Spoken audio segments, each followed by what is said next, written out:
Kumusta po kayong lahat? Marami po akong ituturo sa inyo ngayong third day ng ating Grand Bible Seminar. Kaya without further ado, tayo pong lahat ay umuko at manalangin. Dakilang Amang Diyos, makapangyarihan sa lahat, Diyos ni Abraham, ni Isaac at ni Jacob. Diyos ng bansang Israel at Diyos na hayag dito sa banal na kasulatan. Panginoon, nagpapasalamat po kami sa muli pong pagkakataon na ipinagkaloob niyo po sa bawat isa sa amin sa pag-aakay sa aming mga yapak patungo po sa pakikinig ng salita ng Diyos. Kaya dalangin ko po patuloy, Panginoon, na kayo po ang humipo sa puso at isip ng bawat isang nakikinig. Tulungan po nawa sila ng banal na spirito at hari nawa magkaroon po sila ng tunay na pagsisisi habang nakikinig hanggang sa makarating po sila sa tunay na kaligtasan. Maging ngayong third session ng Grand Bible Seminar na ito, hiling po namin, Panginoon, ang iyong gabay at tulong habang kami po ay naglalakbay sa pagsaliksik ng salita ng Diyos na magpapatunay na ikaw po, Panginoon, ay buhay at ang Biblia ay totoo. Gabayan niyo rin po ang aking mahihinang bibig, Panginoon, maipangaral ko lamang sa mga nakikinig ang naayon sa inyong kalooban at dito po sa banal na kasulatan. Ito po ang aming dalangin sa pangalan ng Panginoong Hesukristo. Amen. Okay? So for the first verse dito po sa session number 3, buksan po natin ang ating mga Biblia. John chapter 14 verse 29. 1 Kapitulo 14, versikulo 29. Ito pong verse 29, basahin po natin sabay-sabay. 3, 2, 1. At ngayon ay sinabi ko sa inyo bago pa mangyari, upang kung ito'y mangyari, kayo ay maniwala. Muli po, welcome to the third session of our Grand Bible Seminar. At patuloy po nating sasaliksikin ito pong banal na kasulatan upang mapatunayan po natin at mabuo sa inyong isip na ito pong Biblia 100% po yan na totoo, pawang katotohanan lamang. At gaya ng sinabi dito po sa John 14 verse 29, iinog po ang ating topic for today tungkol sa mga bagay na sinabi ng Diyos noon bago ito mangyari, nakasulat na, at ngayon po ay talagang nangyayari sa panahon po natin. Kaya gaya ng sinabi ko po kahapon, how can we prove na ang Bibliang ito ay totoo? Naalala niyo po ba yung two methods na dapat nating gamitin? Okay, tingnan niyo po yung screen. Paano mapapatunayan na ang Biblia ay totoo? Two methods. Number 1, patungkol po sa history, yung mga nangyari na, kailangan po natin ng mga ebidensya, kahapon po yan inisa-isa natin, and we are done. Check na po yan. Napatunayan po natin na yung mga kwento o kasaysayang binanggit sa Biblia ay pawang mga katotohanan. Today, we will talk about prophecy. Ito po ay mga naisulat na noon pa dito po sa Biblia. Ang pakay natin ngayon, titignan natin yung fulfillment, yung katuparan. Kung sinulat noon, nangyayari ba talaga ngayon? At masasabi ko po, totoo po nangyayari po ito ngayon. Okay? Kaya ang ating dapat gawin sa kasalukuyan, sabi dito, we must prove it today.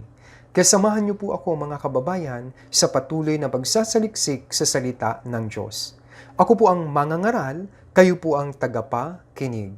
At bilang nakikinig ng salita ng Diyos, sana po patuloy na magkaroon po kayo ng mapagpakumbabang puso. Ganyan sinabi ko nung first day, sana magkaroon po kayo ng open mind. Dapat maging open-minded po kayo upang maunawaan po nyo talaga ang salita ng Diyos. Kaya, 4 pong bagay ang pag-aaralan natin for today. Sabi dito, realization of Bible in prophecy. Kapag sinabi nating prophecy, this is history written in advance. Bago pa mangyari, naisulat na. At sabi ng Panginoong Hesus, upang kung ito ay mangyari, kayo ay maniwala. At ang 4 topics na pag-uusapan po natin ngayon, they are about, number 1, Israel's history. Next, signs of the last days. Pangatlo, 666 mark. Ang pang-apat, yung paparating na Armageddon War. Lahat po ng mga ito ay nakasulat na sa Biblia bago pa mangyari. Naisulat noon at talaga pong nangyari habang tumatakbo po ang kasaysayan ng mga tao, especially sa panahon po natin ngayon. Kaya kung yung mga propesiya na sinulat ay talagang nagkatotoo, dito tayo magkakaroon ng talagang matibay na paniniwala na talagang ang Biblia ay totoo. Kaya you have to experience ito pong katotohanan ito habang kayo pong lahat ay nakikinig dyan po sa inyong kinauupuan. Kaya mag-focus po kayo sapagkat napakahalaga at marami po akong ituturo ngayon sa inyo. Let's start with the history of the nation Israel. Sino po ang mga Israelita? Okay? Ang Israel ayon po sa Biblia ay ang bansang pinili ng Diyos. Ang Israel ay matatagpuan ayon sa Biblia sa gitna ng mundo. Ito po ang bansang Pilipinas, ito naman po ang bansang Israel, nasa gitna. Maliit na bansa, pero napaka makapangyarihan at siya ang kumukontrol sa buong mundo. Bakit? Sapagkat sila po ang pinili ng Diyos. Kaya mahalagang pag-aralan ang bansang Israel. Okay? Deuteronomy chapter 7, verse 6. Basahin po natin sabay-sabay. 3, 2, 1. Sapagkat ikaw ay isang banal na bayan sa Panginoon mong Diyos, pinili ka ng Panginoon mong Diyos upang maging kanyang sariling pag-aari mula sa lahat ng mga bayan na nasa balat ng lupa. Kaya ang ayon po sa Biblia, Israel, sila po yung chosen people of God. Gaya ng sinabi ng talatang ito, pinili ka ng Panginoon mong Diyos sa lahat po ng mga bayan na nasa balat ng lupa. Ito po ay nagsimula kahapon sa pagkatawag po ni Abraham. At bago natapos yung session number 2 kahapon, binigay ko na po yung short na kasaysayan ng bansang Israel at ipagpapatuloy po natin ito. Ang tanong, why did God choose Israel? Bakit niya sila pinili? Nasa Biblia po ang mga dahilan.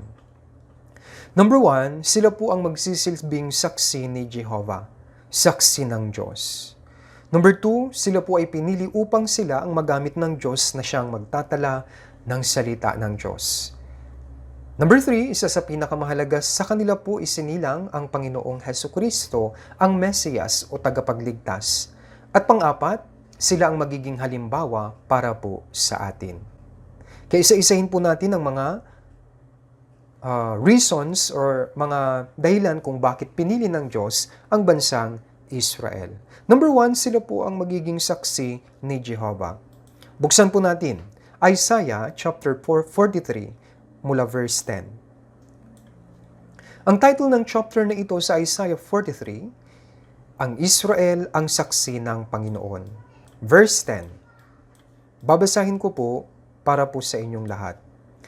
Kayo'y aking mga saksi, sabi ng Panginoon, at aking lingkod na aking pinili, upang inyong malaman at manampalataya kayo sa akin, at inyong maunawaan na ako nga, walang Diyos na inanyuan na una sa akin o magkakaroon man pagkatapos ko.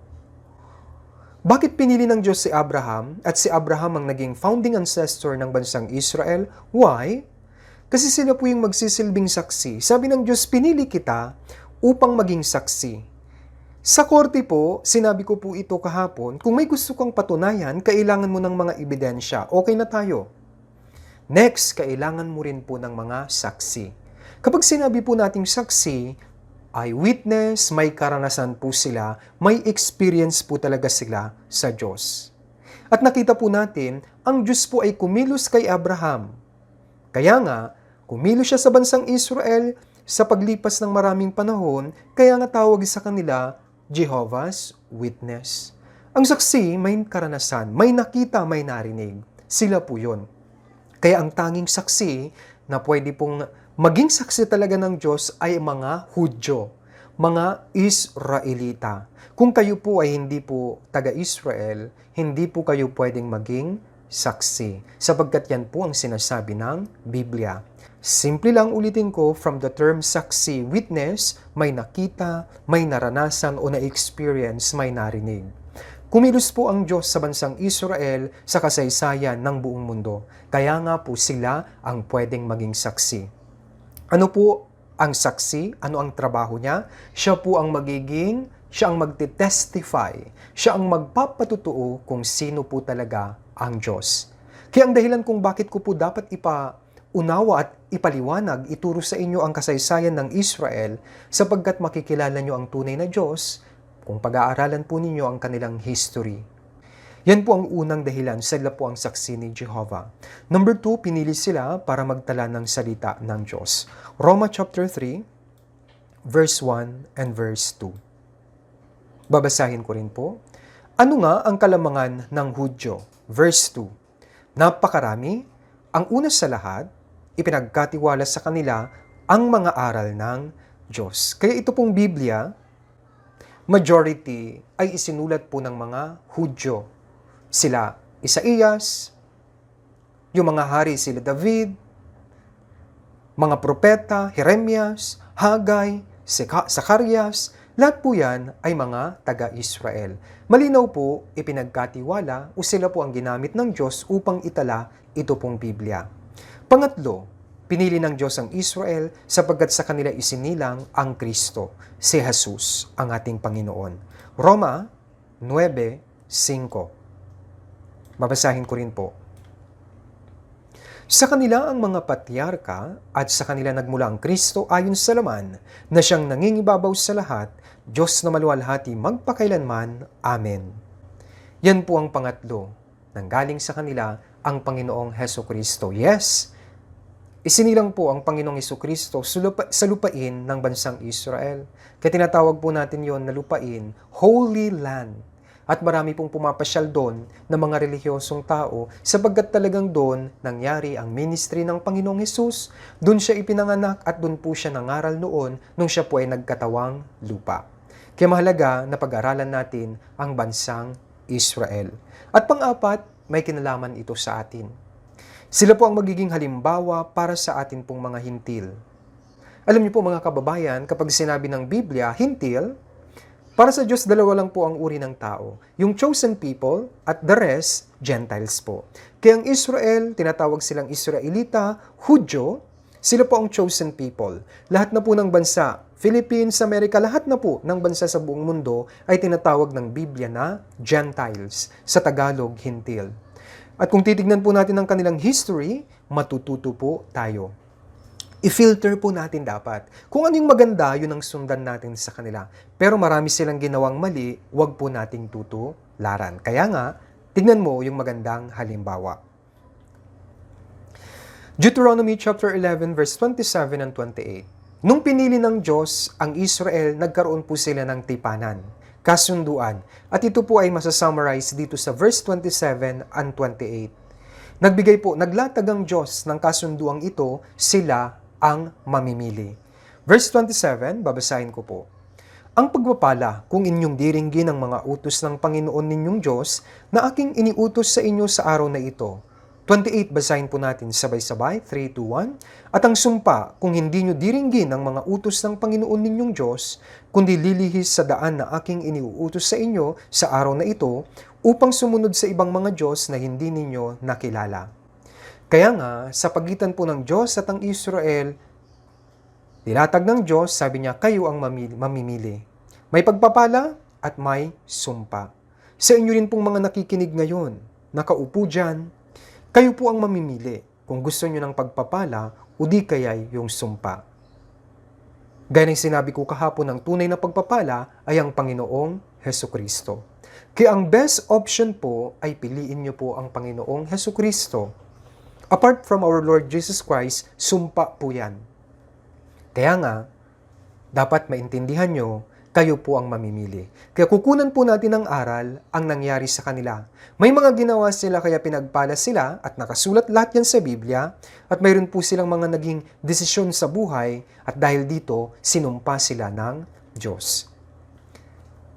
Yan po ang kasunduan. Obedience, mayroong blessing. Disobedience, magkakaroon ng sumpa. Lahat ng mga ito ay nakasulat sa Biblia, unahin natin yung pagpapala. Okay? Obedience.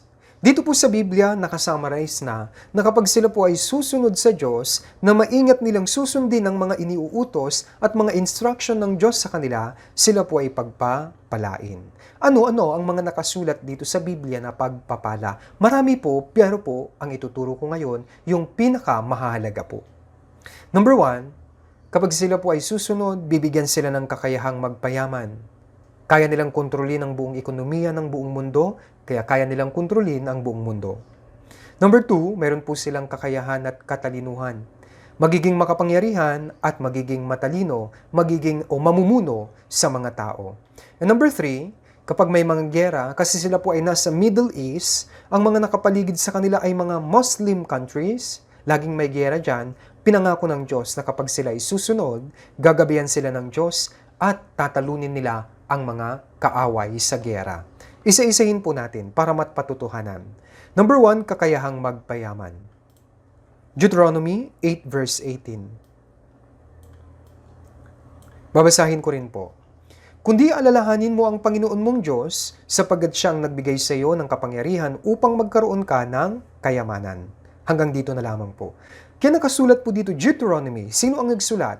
This was written by Moses. Kailan? 3,500 years ago. Sobrang tagal na po. At ipinangako na ng Diyos sa kanila na kapag sila po, inaalala po nila yung mga instruction, mga salita ng Diyos, sila po ay bibigyan ng Diyos ng isang kakayahan at ito po ay kakayahang magpayaman.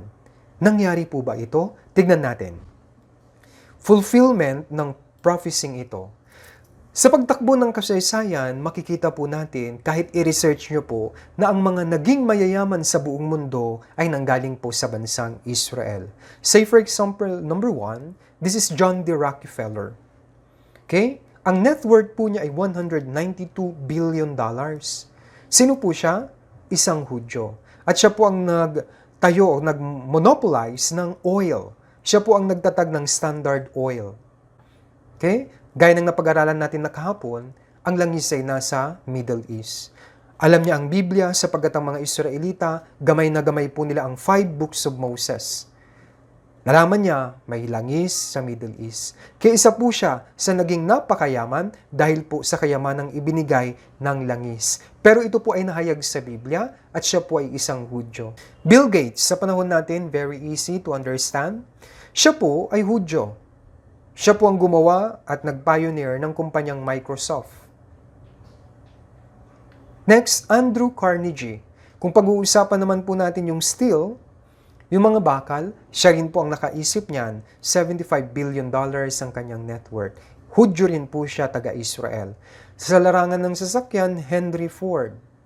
Ginaya na lang po ito ng iba't ibang mga bansa.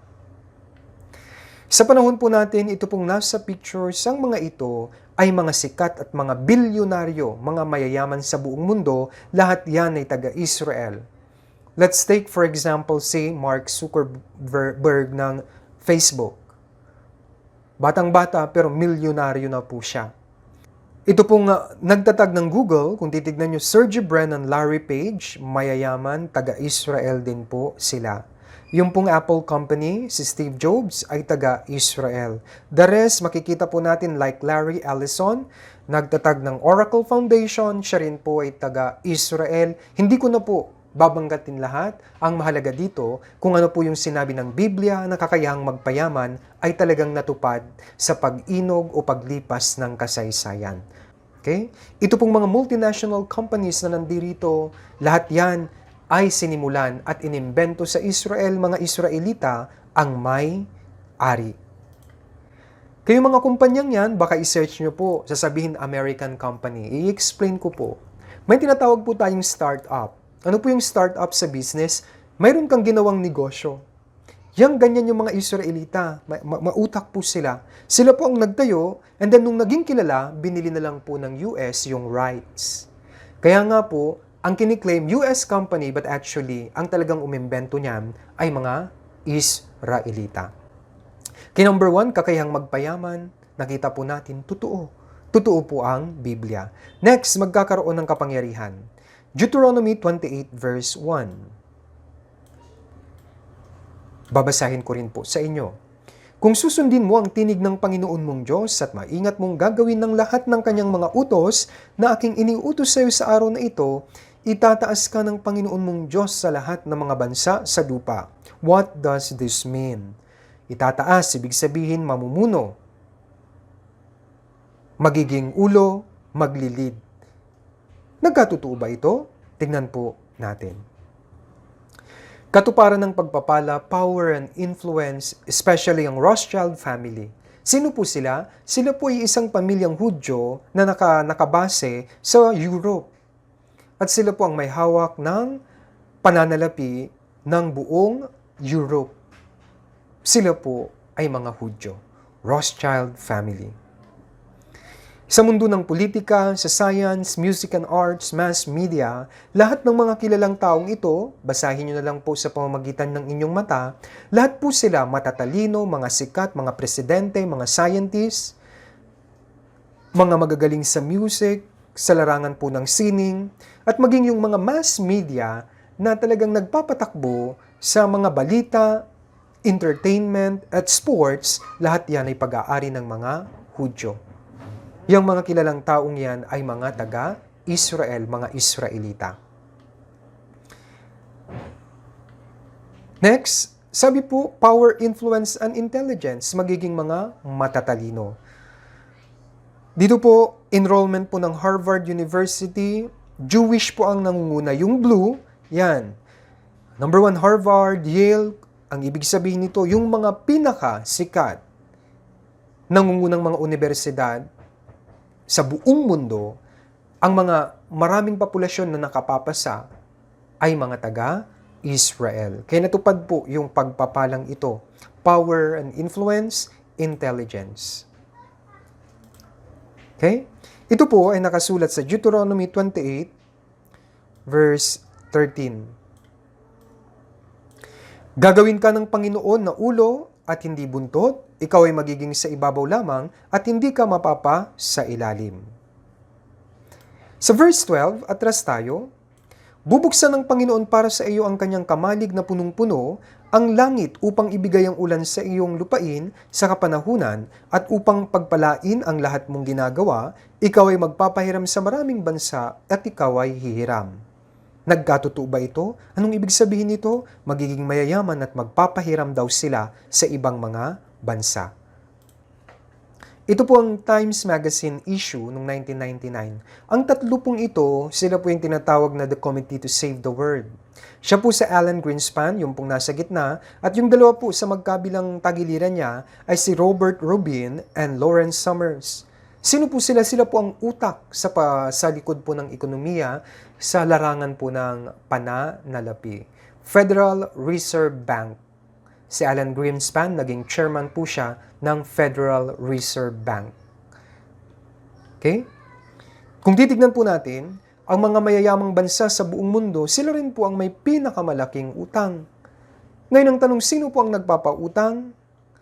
Federal Reserve Bank, sino po ang nagpapatakbo? Ang mga bilyonaryong Hudyo, sila po ang nagpapautang. Kaya kung ano po yung sinabi noon, nangyayari po talaga, at sa paglipas ng kasaysayan, nakikita mo unti-unti pong nangyayari lahat ng sinabi ng Biblia. Pangatlo, ang isa laban sa 1,000 kapag may labanan. Yan ang ipinangako ng Diyos sa Joshua 23, versikulo 10. Babasahin ko rin po. Magagawa ng isa sa inyo na mapatakbo ang 1,000 sapagkat ang Panginoon ninyong Diyos ang makikipaglaban para sa inyo gaya ng ipinangako niya sa inyo. Okay? Bakit nagkaroon po o bakit binanggit ito yung pong away, magpapatakbo ng kaaway? Ito po ay dahil ang Israel, gaya ng sinabi ko kanina, Israel is located at the center of the world. Okay? Malapit po siya sa Mediterranean Sea. Kaya nga Mid-Sea, Middle Sea. At ang nakapalibot po sa kanya ay ang mga Arab nations. Ang Israel lang po sa gitnang silangan ang sumasamba sa sinasabing Diyos dito sa Biblia. The others, ang sinasamba po nila ay yung tinatawag nilang, hindi ko na po babanggitin, yung propeta nila at Diyos nila. Kaya nga po nag-aaway yan. Pero alam nyo po, napakaliit ng bansang Israel, pero sabi ng Diyos, patatakbuhin mo lahat ng mga kalaban mo. Nagkatotoo po ba? Tignan natin. Ito po ang Middle East War Overview.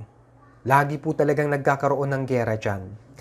May 14, 1948 to February 24, 1949, yan po yung first war, nasundan ng second. At ang pinakakilala, ito pong third war. Tawag dyan ng mga maraming historian, Six-Day War. Ano pong nangyari dyan? Nag-alyansa, nagsama-sama ang mga bansang Arabo, nilusob po nila ang bansang Israel. Ano po yung ratio ng population? 250 million laban sa 2.2 million. Pero alam niyo po, ang nanalo po dito ay ang bansang Israel. During that time, si Nasser, presidente po ng Egypt, nadismaya po siya sa naging resulta kaya na heart attack at namatay po siya. Bakit? Sa digmaang iyon. Walang gamit, rifle lang po ang gamit ng mga Israelita, samantalang ang mga Arab nation may mga kanyon po sila at mayroon po silang sapat na mga kagamitang pandigma. Pero alam niyo po, ang nanalo po ay ang Israel. Buong mundo na shock dito, hindi nila alam bakit nangyari yon. In our common sense, mahirap na mangyari na manalo ang isang maliit na bansa na walang gamit laban sa malalaking bansa, malalakas na bansa na napakaraming mga kagamitang pandigma. Pero gaya ng sinabi ng Diyos, I will be behind you. Ako ang makikipaglaban para sa inyo. Kasi sa history po, talagang nangyari kung ano po yung ipinangako ng Diyos dito po sa Biblia. Para maintindihan nyo, tingnan nyo po. Yan po, yung 6-day war. Sino po ang mga naglaban-laban dyan? Israel, tignan nyo po yung maliit dito sa gitna na kulay pink, napakaliit na bansa. Laban po yan sa green na may mga kagamitang pandigma at mga Muslim countries. Nagsama-sama sila versus Israel, ang panalo po ay ang bansang Israel.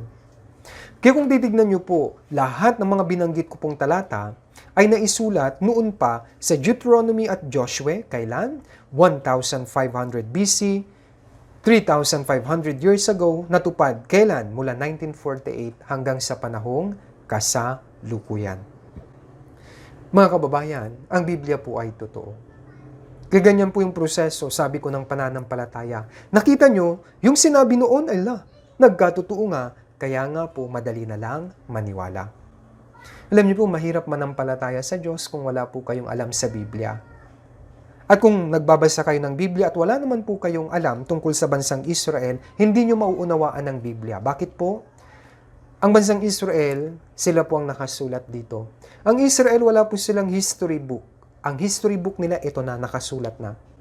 Kaya ang Biblia ay actually, ang sentro dito ay ang Israel dito po sa Lumang Tipan sapagkat sila ang ginamit ng Diyos upang makilala natin kung sino po talaga ang tunay na Diyos. Okay? So inisa-isa ko po yung mga pagpapala. Marami pa po, sabalit kulang po yung oras. Ngayon, tignan din naman po natin yung sumpa. Bakit? Mas marami pong sumpa ang tinanggap ng bansang Israel dahil po sa katigasan ng ulo, sa pagsuway lagi nila sa Diyos. Mapaghimagsik, sabi nga ng Diyos sa kanila. Tignan natin ang mga sumpa. Deuteronomy 11 verse 28. Babasahin ko po. At ang sumpa, kung hindi nyo diringgin ang mga utos ng Panginoon ninyong Diyos, kundi lilihis sa daan na aking iniutos sa inyo sa araw na ito, upang sumunod sa ibang mga Diyos na hindi ninyo nakilala. Kaya may sumpa po. Brief history of the nation Israel. Okay? Pasadahan po natin para ma-refresh po ang inyong pag-iisip. Ito po ang kanilang history. Nagsimula kahapon, ibinanggit ko na po ito, 2000 BC. Gaano yun katagal? 4,000 years mula po ngayon. Tinawag ng Diyos si Abraham. Si Abraham nagkaroon po ng anak, si Isaac. Nagkaroon din po siya ng anak na si Ishmael. Galing po yan sa kanyang asawang lingkod na si Hagar. Yan po ang pinagmulan ng Arab nation. Pero dito tayo kay Isaac na kanyang promised son. Si Isaac naman po, nagkaroon po ng anak, si Jacob. Later on, pinalitan ng Diyos ang pangalan ni Jacob na Israel. Kahapon na pag-aralan natin ay si Joseph. Si Joseph, ibinenta ng kanyang mga kapatid doon po sa Egypt, subalit dahil ginabayan siya ng Diyos at ginamit siya ng Diyos upang iligtas ang mga tao sa paparating na taggutom, siya po ay naging prime minister ng Egypt. At dahil dito, ang kanyang mga kapamilya, mga Israelita, ay pinalipat niya mula Kanaan, modern-day Israel, patungo po sa Egypt. Nanirahan po sila sa Egypt sa loob po ng 430 years. Yung 400 years ay pagiging alipin. Dahil sa hirap, nanalangin sila, Sumigaw sila, umiyak sila sa Diyos, isugo mo sa amin ang magliligtas sa amin. And that's why 1500 BC, sinugo ng Diyos si Moses. Si Moses ang nag-lead sa kanila hanggang sa makapasok po sila sa Kanaan, sa lupang pangako. Nung namatay si Moses, humalili sa kanya si Joshua. Pagkatapos ni Joshua, hingi sila sa Diyos ng mga tinatawag na hukom o mga judges. Kaya nga dito sa Biblia, mayroon pong mga aklat na mga hukom. And then, sabi ng Diyos, ako ang maghahari, magiging leader ninyo, mamumuno. Pero nakita po nila yung ibang mga bansa may mga hari. Kaya humingi uli sila sa Diyos ng hari.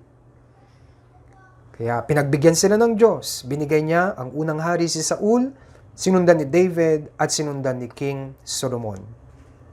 100 BC, during the time po yan ni David. Kinagkaroon ng hari, Saul, David, and Solomon.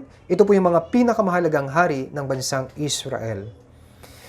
Pagdating kay Solomon, nung bata po siya, sa pasimula ng paghahari ni King Solomon, okay siya sa Diyos, sumusunod siya. Pero alam niyo po, nung tumanda po siya, nagkaroon ng problema. Bakit? Sumunod po siya sa pagsamba sa mga Diyos-Diyosan, iniligaw ng mga babaeng banyaga ang kanyang puso. Sabi ng Diyos, huwag kang mag-aasawa ng mga babaeng hindi taga-Israel. Pero nag-asawa po siya, alam niyo po, naging asawa niya, 1,000. Totoo po ito, nasa 1 Kings chapter 11 verse 1 to 3. Dahil dito, nagalit ang Diyos sa kanya. Anong nangyari? Na-divide ang Israel sa North Israel at South Judah. Yung United Kingdom na-divide po. Pagkatapos po niyan, ang North Israel, dahil sa kanilang patuloy na pagkakasala at pagiging matigasin ng ulo mapaghimagsik sa Diyos, ang North Israel ay winasak noon ng Assyria 722 BC. Ang South Judah naman ay pinagpasapasahan ng iba't ibang imperyo. Babylon 606 BC, sinakop sila, winasak sila. Persia 536 BC, Greece, and then Roman Empire noong 168 BC. Sa mga panahong iyon, naalala uli niya yung pong tipanan ng Diyos at ng kanilang ninunong si Abraham. Kaya humiling uli sila ng magiging tagapagligtas nila. Naalala nila si Moses na nagligtas sa kanila. Okay? Narinig ng Diyos ang kanilang panalangin. Okay, sabi ng Diyos, sinugo ng Diyos isang araw sa bansang Israel, isinilang ang sanggol, ang Panginoong Heso Kristo. Okay? Nagkatawang tao mismo ang Diyos. Ang Panginoong Hesus nangaral po sa bansang Israel. Pero alam niyo pong ginawa nila? At the end of the day, hanggang sa huli, anong ginawa nila? Ipinapako po nila sa krus, pinatay. Yan po ang masaklap na ginawa ng bansang Israel. Kaya nga po, as a result, eto na, dire-diretso na po yung pagdurusa nila. 70 AD hanggang 135 AD, diaspora. Ikinalat sila ng Diyos sa iba't ibang panig ng mundo na wala sa kanila ang kanilang bansa. Kaya, bakit nagkaganon? Pinili sila ng Diyos, and yet, tingnan niyo po, sila mismo ang pumatay sa Panginoong Heso Kristo. Ito po yung mga dahilan. Bakit nila pinatay ang Panginoong Hesus?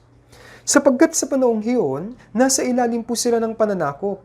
For 600 years na po, hirap na hirap sila. Kaya hinangad nila yung tagapagligtas, hindi ng espiritual na kaligtasan, pero yung magliligtas sa kanila sa political at practical na pangangailangan. Ano po ang nangyayari ngayon? Ganon din po ngayon. Kung titignan nyo po, marami pong tao na sa simbahan. Pero ano pong pinag-uusapan nila? Politika at mga practical na bagay. Meron pong mga Christians daw, mga nagtuturo. Napakarami po nila sa internet. Ano po ang kanilang tinuturo? Mga pisikal, mga walang kwentang bagay. Pero sa kaligtasan, hindi nila alam. Kasi hindi naman po talaga sila ligtas. Kaya marami pong tao ang nakikinig sa kanila. Kasi ang mga tao po, yan ang alam. Wala silang pakialam sa espiritu kasi hindi rin po sila ligtas. Kaya mapalad po kayo, may mga ngaral sa inyo ng kaligtasan para sa inyong espiritu. Dito po, hindi po ako magpapagaling ng sakit. Baka iniisip nyo, ay makikinig nga ako ng Bible seminar, idadalangin ko sa Diyos na sana gumaling na yung sakit ko. Ganyan din po ang mga mentality ng nagpako kay Jesus sa krus. Maraming tao ngayon, ang kanilang motivation sa pagpunta sa simbahan, Pisikal, material. Laging iniisip sana mabless ako, bakit marami pong mga peking mga propeta, mga ngaral, mga peking pastor na nangangaral at ang ipinapangaral ay mga pagpapalang pisikal at material. Si Jesus Christ nga tinanggihan niya ito. Ang mahalaga po, kaligtasan ng inyong kaluluwa. Okay? Ang mahalaga salita ng Diyos. Bakit? Faith comes by hearing. Hindi po sinabi, faith comes by singing. Wala pong sinabi, faith comes by doing activity in the church. By dancing. By mumbling words. Wala po. Faith comes by hearing. Simple lang. Pangalawang dahilan, hindi nila naunawaan ng Kristo na sinasaad sa Biblia. Ang unang pagdating, suffering Christ. Pero gusto nila kaagad ikalawang pagdating kasi gusto nila ng hari. Nakasulat na po ito sa Biblia. Ang problema, ang Biblia po ay hindi po nanuot sa kanilang puso. Physical lang alam nila, may Biblia, nababasa. Hindi nila naintindihan. Ganon din po ang maraming tao. Yung iba nasa church din po, ay Christian din po kami, pastor. Sabay tatanungin, kailan po kayo naligtas? Since birth po. Ang labo ng sagot. Paano ka po naligtas? Ang iba naman, tinanggap ko na si Kristo. Ang layo po. Kasi sinasabi ko po, tinanggap mo si Kristo, ikaw, tinanggap niya? Yun po yung tanong. Yung ganyang style mo, yung ganyang katauhan mo, papasok siya sa'yo? Hindi niyo po alam. Kaya magkinig po kayong mabuti. Number 3, bakit nila pinatay si Jesus Christ? Napahiya sila sapagkat talaga pong pinagalitan ng Panginoong Hesus sila sa kanilang mapagkunwari na asal. Hypocrite ang sabi po sa English. Ipokrito. Ganyan din po ang maraming tao. Nagsisimba kung ano-ano ang ginagawa parang mababait, pero doble kara. Mabait kapag nasa simbahan, pag uwi, iba na po yan. Kaya dapat maborn again po kayo para maranasan nyo po ang tunay na pagbabago. Bago kayo gumawa ng kung ano-ano sa church, kung ano mga relihiyosong bagay, maborn again kayo. Bakit? Ang mga pumatay kay Jesus Christ, sila po ay nasa simbahan. Sila po ay masigasig sa relihiyon. Nagbabasa rin po sila ng Biblia. Ang problema, hindi sila ligtas. Ganyan po ang danger ng mga taong relihiyoso na walang alam sa Biblia. Hinuli nila si Jesus Christ, dinala kay Poncio Pilato. Kawawa. Inimbestigahan siya ni Poncio Pilato pero walang makitang mali. Ayaw niya pong ipako sa krus si Jesus Christ. Pero wala siyang magawa. Yung mga Hudyo, nagkakagulo na po sila. Kaya nung wala na siyang magawa, nagugas po siya ng kamay sa harap ng mga tao. Sa Matthew 27, verse 24 to 25, nagugas siya at sabi niya, kayo na ang bahala. Wala akong kinalaman sa dugo ng taong ito. Kasi alam ni Pilato walang kasalanan. Wala siyang ginawa. Pinaratangan lang siya. Pero ito po ang sagot ng buong Israel. Tignan niyo po sila parang mga banal, no? Tingnan niyo po yung mga mukha, ganyan ang mga reliyon. Sino po yung mga yan? Yung mga namumuno sa mga Israelita. Tawag na nila sa kanilang mga pari po iyan. Nagsiserve po yan sa kanilang templo. Pero sila po mismo ang nag-udyok sa mga Israelita na ipako si Jesus Christ sa krus. Sabi ni Pilato, wala akong kinalaman. Anong sagot nila? Sumagot ang bayan at nagsabi, pananagutan namin at ng aming mga anak ang kanyang dugo. Nag-attempt pa nga si Pilato. Kinuha po niya yung pong isang napakasama at talagang mapaghimagsik din. Kumbaga sa panahon nila noon, talagang number 1 na kriminal, si Barabas. Inisip ni Pilato, baka mapakawalan si Jesus. Kaya pinamili niya sila. Ang problema, ang pinili po nilang pakawalan ay si Barabas. Anong gagawin ko kay Jesus? Sabi ni Pilato, ano pong sagot nila? Ipako siya sa krus. Pananagutan namin at ng aming mga anak ang kanyang dugo. Ipako siya sa krus. Kaya wala na pong magawa si Pilato. Ganyan nila pinatay ang Panginoong Hesukristo. Nakakapagtaka, ano po? Kung sino po ang pinili ng Diyos, sila pa ang nagpako sa Diyos sa krus. Bakit? Bakit po? Sapagkat hindi nila naunawaan ang salita ng Diyos. Ginagamit din po nila ang salita ng Diyos, subalit mali ang pagkakagamit. Ganyan din po ang maraming mga tao at mga relihiyon sa panahon po natin ngayon. Resulta ng pagtanggi at pagpatay ng mga Hudyo sa Panginoong Jesus. Number 1, ikakalat ng mga Hudyo sa iba't ibang panig ng mundo, diaspora. Ang kanilang lupain na magiging disyerto, tigang. Sila ay pahihirapan, uusigin at papatayin, Holocaust. Sila ay mabubuhay sa ilalim ng parusa at sumpa sa loob halos po ng 2,000 taon. Ganyan po ang pagdurusa. Result ng kanilang pagtanggi at pagpatay sa Panginoong Hesukristo. Kung titignan niyo po dito, nung ang Panginoong Hesus dala na po niya ang krus papunta po sa Golgota, ang mga kababaihan sa Jerusalem ay nagiiyakan. Pero sabi ng Panginoong Hesus, huwag niyo kong iyakan, kundi umpisahan niyo na pong iyakan ang inyong mga sarili sapagkat darating na ang panahon ng kapigatian sa inyo.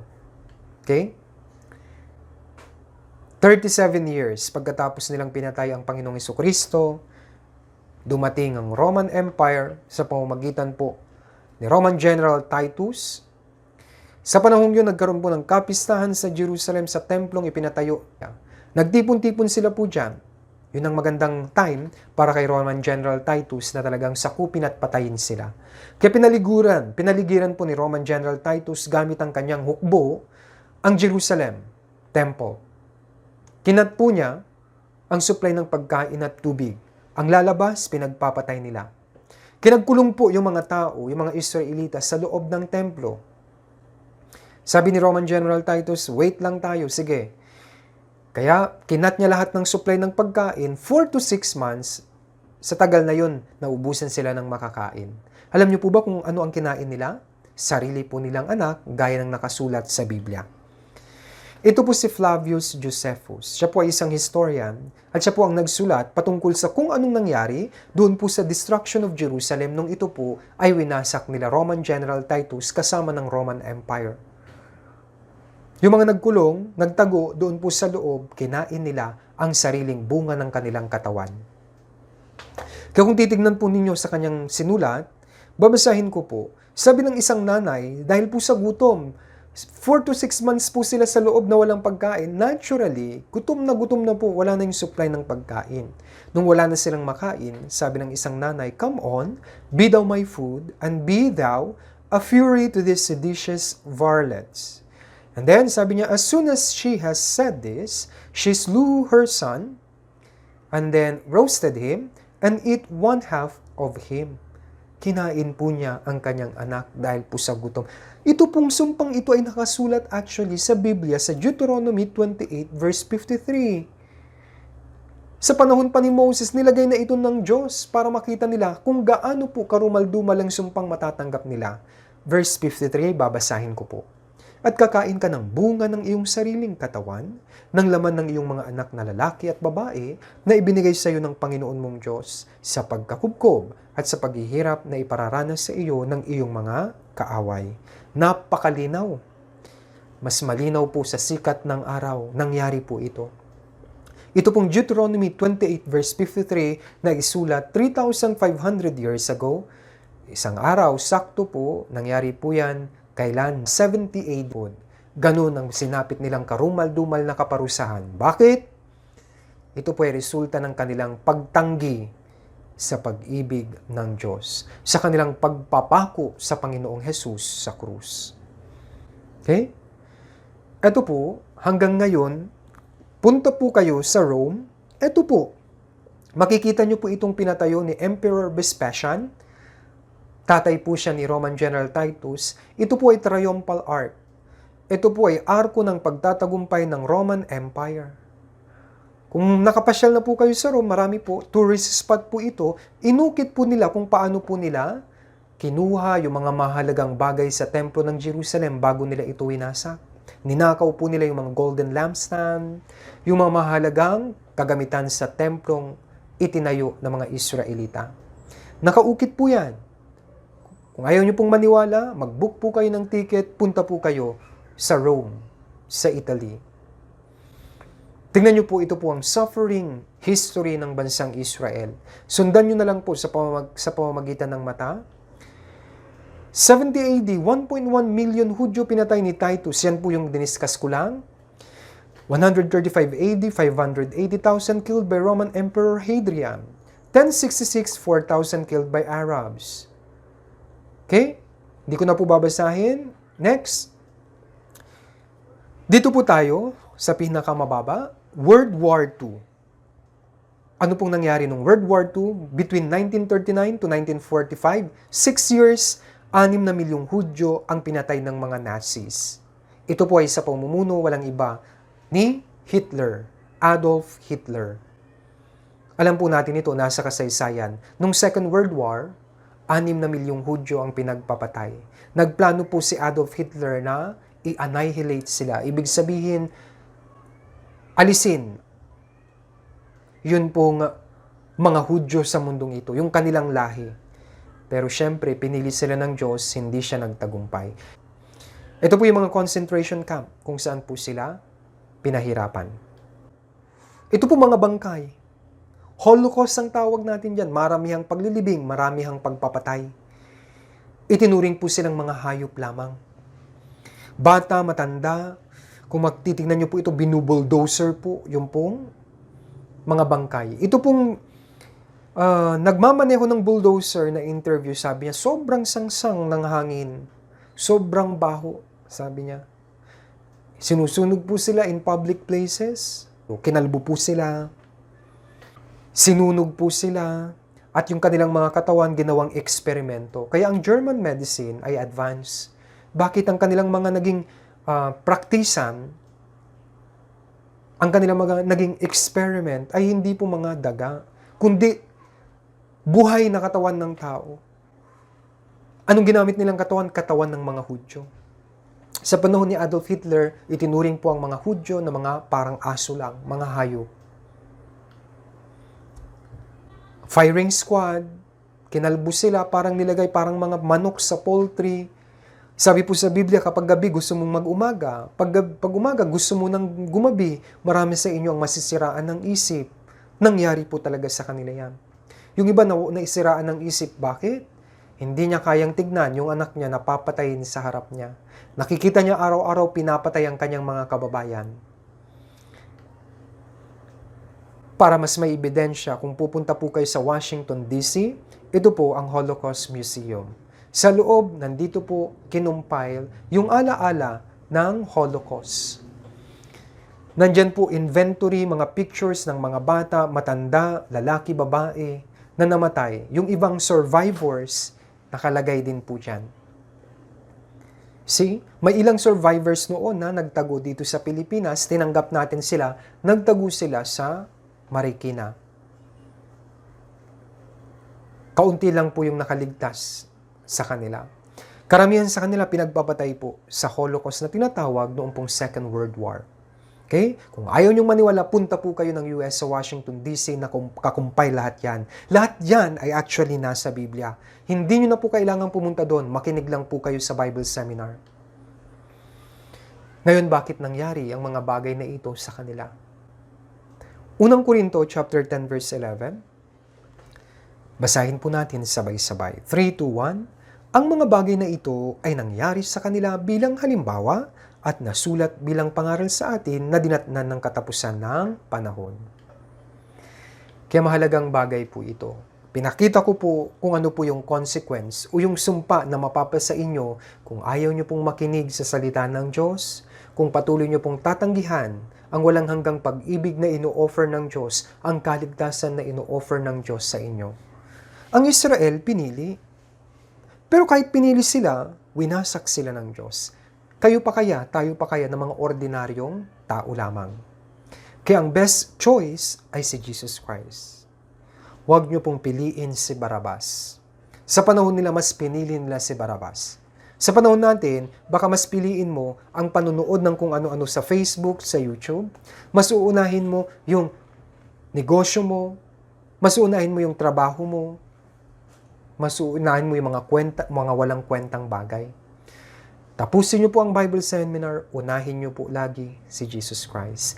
Kaya sinabi ko po, dapat ang choice, ang piliin niyo lagi si Jesus Christ. Third day na po ito, 2 araw na lang. Kaya nga po, wag na wag po kayong bibitaw. Balikan ko po ito, pangaral po sila para sa atin. Okay? Ngayon, ano ang kinalaman ng kasaysayan ng Israel sa akin, sa ating lahat? Ganito po yun, para makuha niyo po yung aral. Sa pagitan ng blessing at sumpa, ang Israel, pinili nila ang sumpa. Alam niyo po kung gaano katagal sila nagdusa, 2,000 taon. Suffering po ito, pagdurusa. Tayo, ikaw, kung pipiliin mo rin po yung sumpa, kung hindi ka po makikinig talaga, hindi lang po 2,000 taon ang parusa. Ang parusa po sa mga Gentiles kagaya po natin, sa mga hindi maliligtas, walang hanggang apoy sa impyerno. Totoo po ito. Ngayon nga, kaya ko pinapatunayan na ang Biblia ay totoo kasi totoo rin po ang impyerno. Kayo po ang mamili, pagpapala o sumpa. Ang tunay na pagpapala ay walang iba kundi ang Panginoong Hesukristo. Okay? Kaya tapos na po tayo sa blessing at sumpa. Pero, dito rin po sa Biblia nakasulat na rin po na kapag sila ay magsisisi, sila po ay i-restore, ibabangon uli ng Diyos. Ngayon, pag-usapan po natin, pag-isipan, bakit kailangang ibangon sila ng Diyos? Ito po yung dahilan. Nung sila po ay kawawa at sinumpa ng mga tao, naghihirap po at nagdurusa, ganito ngayon ang sinabi ng mga Gentiles. Akala namin, yung Diyos nyo, totoo.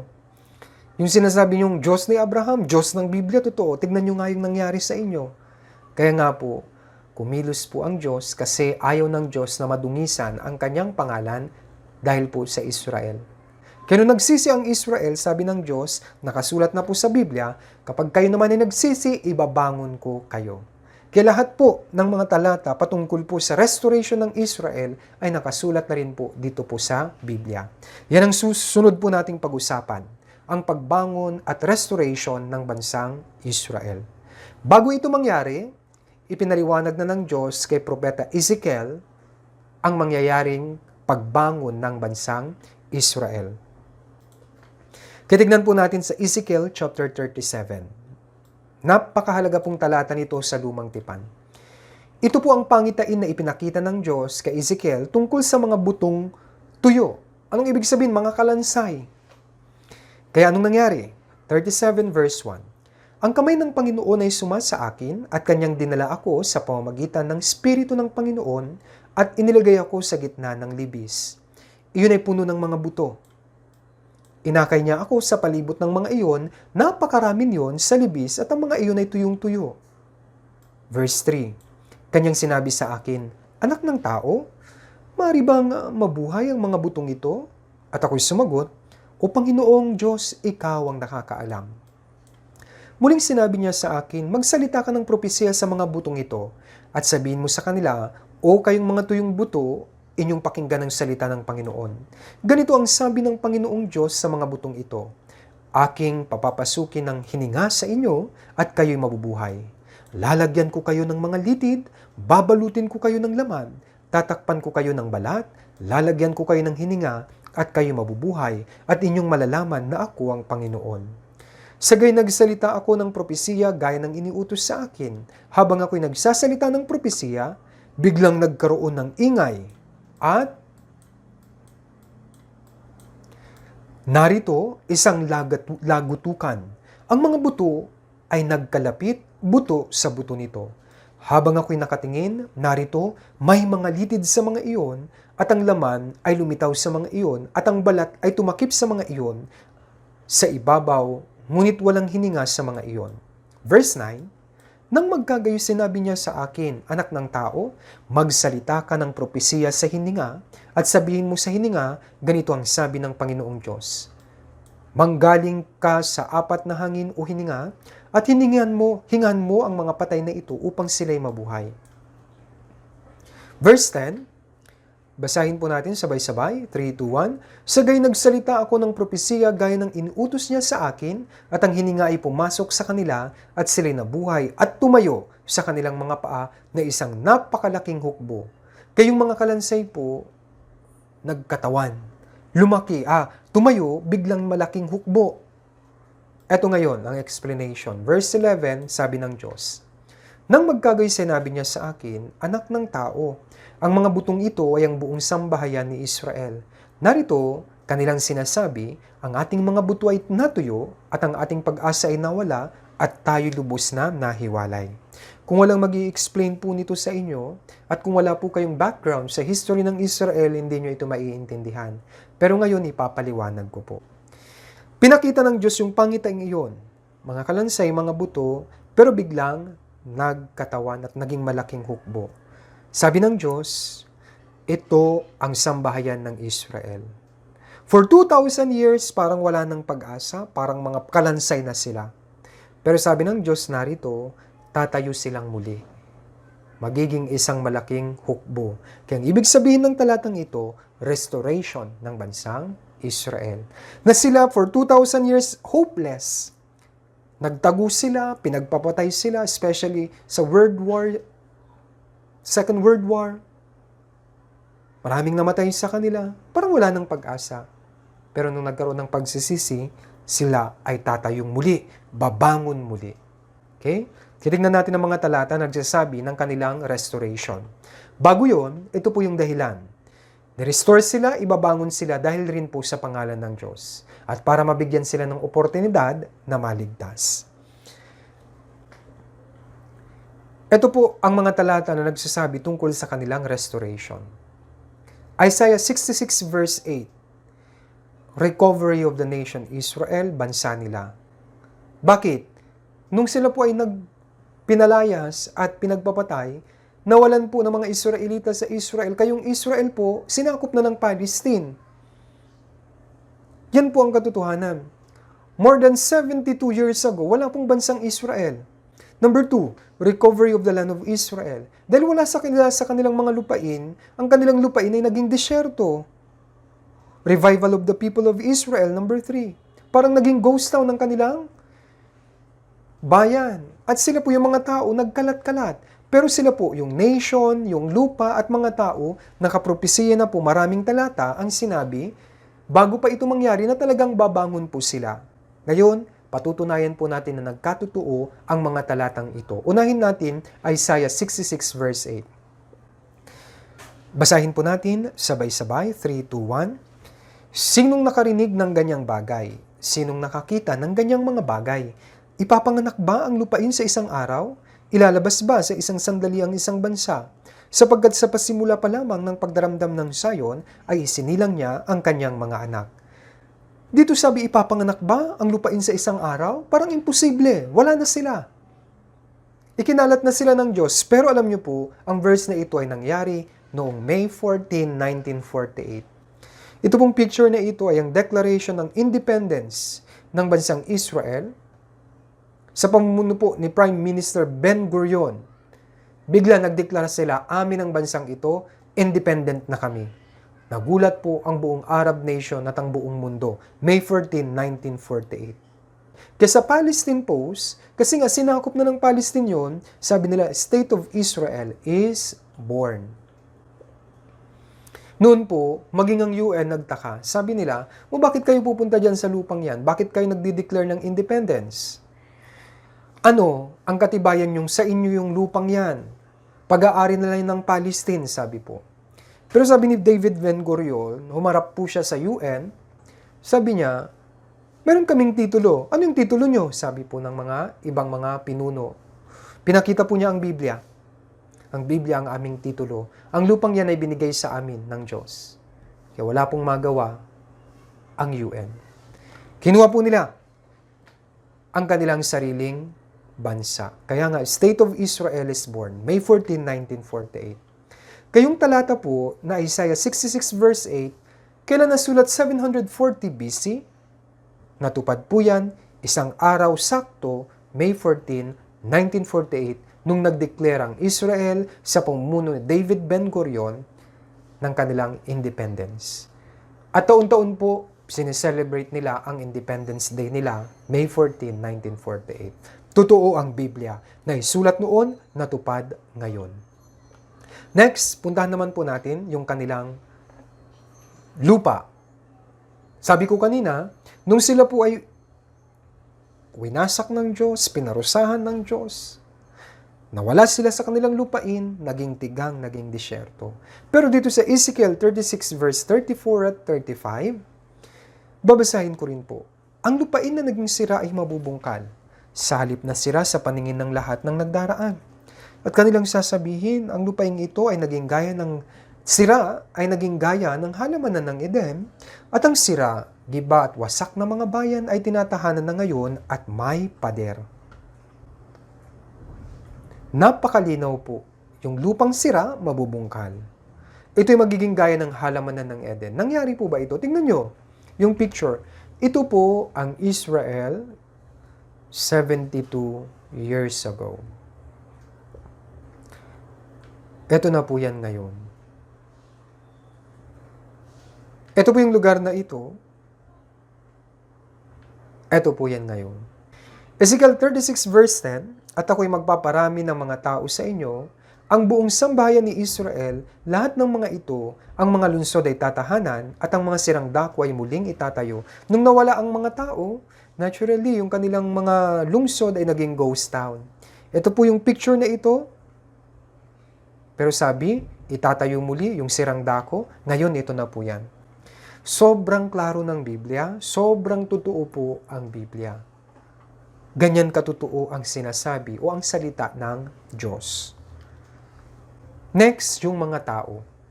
Sila po ay nagtago, ikinalat sa iba't ibang panig ng mundo. Isaiah 43 verse 5 to 6. Ito naman po ang nasulat sa Biblia. Huwag kang matakot sapagkat ako'y kasama mo. Aking dadalhin ang iyong lahi mula sa silangan at titipunin kita mula sa kanluran. Aking sasabihin sa hilaga, hayaan mo, at sa timog huwag mong pigilin. Dalhin mo rito ang aking mga anak na lalaki na sa malayo nagmula at ang aking mga anak na babae na mula sa mga dulo ng lupa. Kaya ipinropesiya na po na babalik sila. Sabi dito sa talata, sa silangan at kanluran walang problema. Pero nagkaroon ng kaunting problema sa hilaga at timog. Kasi sinabihan ng Diyos ang hilaga, hayaan mo. Sinabihan ng Diyos ang timog, huwag mong pigilin. Para maintindihan nyo, tingnan nyo po itong mapang ito. Okay? Ito po ang Israel sa gitna. May mga nagtago po sa Asia, East, Silangan, Kanluran, North America, South America, walang problema. Pero nagkaroon po ng problema doon po sa North, Russia. South Africa. Bakit? Yung mga Hudyo doon na nagtago, ayaw pa alisin o ayaw pa balakin ng mga Russians. Nagkaroon po ng immigration problem. Kailangan nilang magbayad, sabi po ng mga Russians. Pero to the point, namagitan ng US, kaya pinakawalan ng mga Russians yung mga Hudyo na nagtago sa Russia at nakabalik po sila. Then sa Africa, yung mga napuntang mga Hudyo doon, ayaw naman silang payagang bumalik ng mga Arab nation. Bakit? Pag nag-land travel po sila, dadaan sila sa mga Arab nation. Kaya sabi ng mga Arab nation, dadaan kayo sa butas ng Karadium, hindi kayo makakabalik dyan. Pero kailangan nilang makabalik. Anong ginamit? Eto po. Sobrang ganda ng verse na ito. Isaiah 60 verse 8. Sino ang mga ito na lumilipad na parang ulap at parang mga kalapati sa kanilang mga bintana? Nakakita po ng pangitain sa propeta Isaías. Nakita niya ang future. Ano pong nakita niya? Eroplano. Kasi sabi niya, sino ang mga ito na parang ulap? Parang mga kalapati. Pero yung mangyayari sa hinaharap, pinakita ng Diyos ang eroplano. Ano po ito? Ito po yung eroplanong maghahakot sa mga Israelita na napadpad sa iba't ibang panig ng mundo, yung iba sa Africa. Kasi hindi pwedeng gumamit ng land transportation. Kasi nga, nakapalibot sa Israel ang mga Arabo, mga Muslim countries. At noong 1903, naimbento ng Wright brothers ang eroplano. Ito po yun. Sabi ni Isaías, sino ang mga ito na lumilipad na parang ulap at parang mga kalapati sa kanilang mga bintana? Operation Solomon. Yung mga nasa Ethiopia, naging Ethiopian Jews. Inakot po yan mula September to October 1991. Nalahian na po sila dahil nagtago sila. Naging maitim na po itong mga Hudyo. Ginamit po yung mga jumbo jet. Ito po yung nakita ni Isaiah. Maputi, eroplano pala yun. Yan. Libyan Jews, Yemeni Jews, hinakot po sila. Nung nasa jumbo jet na po sila, masaya po sila. Makakabalik na tayo sa ating lupain gaya ng ipinangako ng Diyos sa atin. Kaya kung titignan nyo po dito, Jews returning all over the world, kung sa iba't ibang kontinente po, nagsibalikan po yan. Yan ang inventory ng kanilang pagbalik. Naibangon na po sila. Kaya lahat ng sinabi ko po, yung pong restoration ng bansa, lupain at mamamayan, naisulat lahat yan 2,700 years to 2,800 natupad mula 1948 hanggang 1991. Sobra pong totoo ang Biblia, nakakapanindig balahibo kung ano yung sinulat, talaga pong nangyayari. Lahat po ng diniscuss ko, ito po actually, nagulat ako, ito pong Bible seminar kung ito ay pinipresent ko na po lagi-lagi. Pero 2 years ago, nakita ko po, ito pong ginawang video clip ng mismong bansang Israel. Kaya yung pong diniscuss ko, actually, pareho po, ginawang video ng mga Israelita. Ang videong ito ay ginawa po nila noong pong 2 years ago, 2018, sa kanilang celebration ng 70 years independence ng kanilang bansa. Kaya para maintindihan nyo yung pong diniscuss ko, makikita nyo rin po lahat nun dito po sa nilalaman ng videong ito. Panoorin po natin.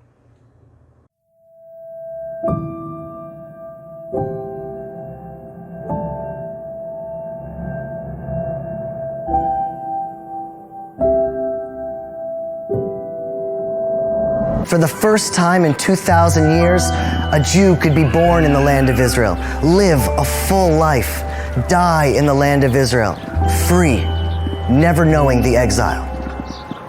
This year we celebrate 1948.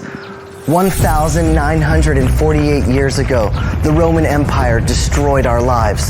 They burned and demolished our temple and exiled the Jews from Jerusalem, all while gloating their vicious imperial conquest and victory. The Jews rebelled and fought valiantly for their freedom. The rebellion was crushed, and the Jewish people found themselves homeless, helpless, and lost for centuries upon centuries. The long and bitter Jewish exile reached the darkest time in human history. As we celebrate 70 years, we must remember where we were only 74 years ago. And I saw a great open space with dry bones. Can these bones live? Only you know. After the UN voted in favor of the partition plan on May 14, 1948, the 5th of Iyar, the British mandate was due to expire. On May 13th, the eve of the Declaration of Independence, General George Marshall, then Secretary of State of the United States, sent Ben-Gurion a brutal ultimatum, demanding the postponement of the Declaration of Independence. Marshall, together with the Secretary of Defense, James Forrestal, imposed a military embargo. They threatened that Ben-Gurion's Declaration of Independence would trigger a regional war, which would doom the Jewish people to a second Holocaust in less than 10 years. And the United States would not provide any assistance to the Jews. Intel arrived that Britain had supplied arms to Egypt, Jordan, and Iraq, preparing them for the attack. The Palmach force of the Haganah numbered only 300. They had almost no equipment and no uniforms. Only half the men in each unit had guns. All of the freedom fighters of Israel, the Haganah, Etzel, and Lehi together numbered only a few thousand. How could the Jews defend themselves?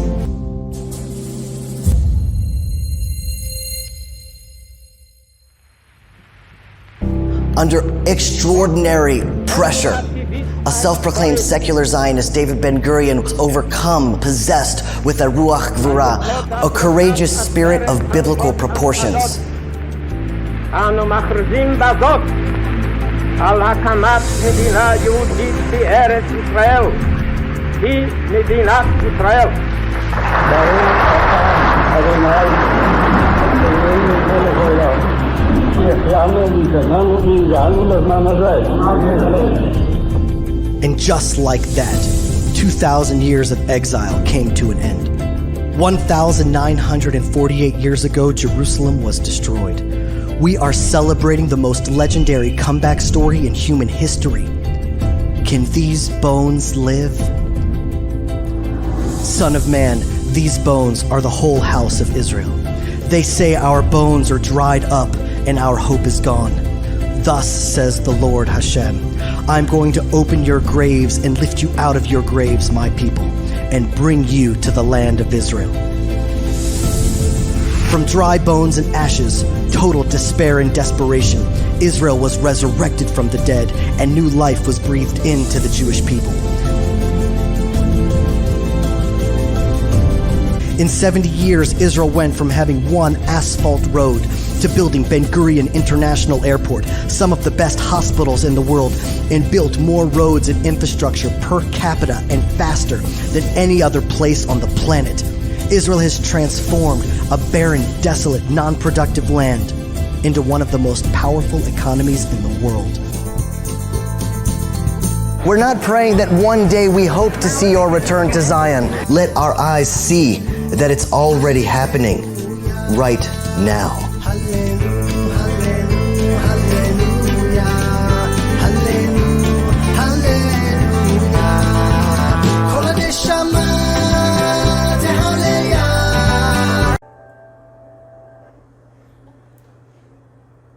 See, nakabalik na po sila.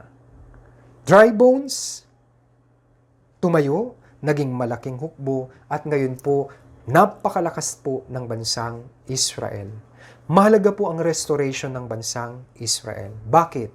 Tingnan niyo po sa screen. Anong kahulugan ng pagbangon ng bansang Israel? Ito po yon. Ang Biblia ay tunay na salita ng Diyos. Ang Diyos ay buhay at siya ay makapangyarihan. Malapit na ang muling pagdating ng Panginoong Hesus. Ang paghukom sa pamamagitan ng apoy ay malapit na ang katapusan ng mundo. Nakasulat po kasi sa Biblia, sabi ng Diyos, kapag nakita nyo na ang Israel ay bumangon na, malapit na akong dumating at malapit ko nang gunawin ang mundo. Nasa talata po yan, Mateo chapter 24, verse 32 to 35. Tingnan po natin. Mateo, kapitulo 24, simula po, versikulo 32 hanggang 34. Ito po yung aral mula sa puno ng igos. Sino po ang binabanggit na puno ng igos dito? Ang bansang Israel. Sabi, kaya pag-aralan ninyo mula sa puno ng igos ang kanyang talinhaga. Kapag malambot na ang sanga nito at umusbong na ang mga dahon, alam ninyong malapit na ang tag-araw. Gayun din naman kayo kapag nakita ninyo ang lahat ng mga bagay na ito, alam ninyong siya'y malapit na nasa mga pintuan na. Katotohanan ang sinasabi ko sa inyo, hindi lilipas ang lahing ito hanggang sa maganap ang lahat ng mga bagay na ito. Ang langit at ang lupa ay lilipas, ngunit ang aking mga salita ay hindi lilipas. Kaya sabi dito kung babalikan natin sa verse 32, kapag malambot na ang sanga nito at umusbong na ang mga dahon, alam ninyong malapit na ang tag-araw. Anong ibig sabihin nito? Pagmasdan niyo po ang screen na mabuti, puno ng igos, Israel po yan. Kapag sinabing ang sangat daon ay umuusbong na, yan po yung restoration ng Israel. Independence, kailan po yan? 72 years, 1948, yes, 72 years ago.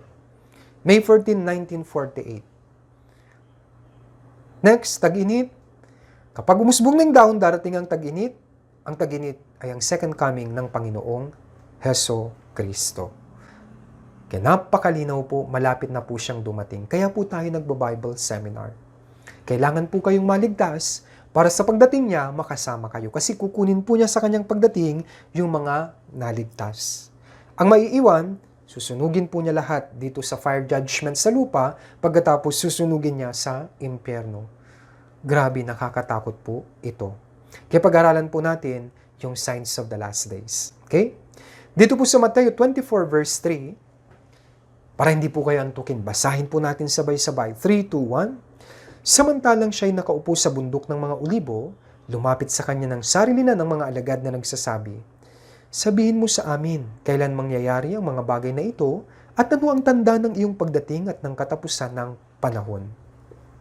Noong ang Panginoong Jesucristo ay nangangaral sa mga alagad at sa mga tao, lagi po itong naririnig ng kanyang mga alagad, paulit-ulit niyang sinasabi na siya po ay papatayin, ipapako siya sa krus, mamamatay. Subalit, on the third day, mabubuhay siyang muli.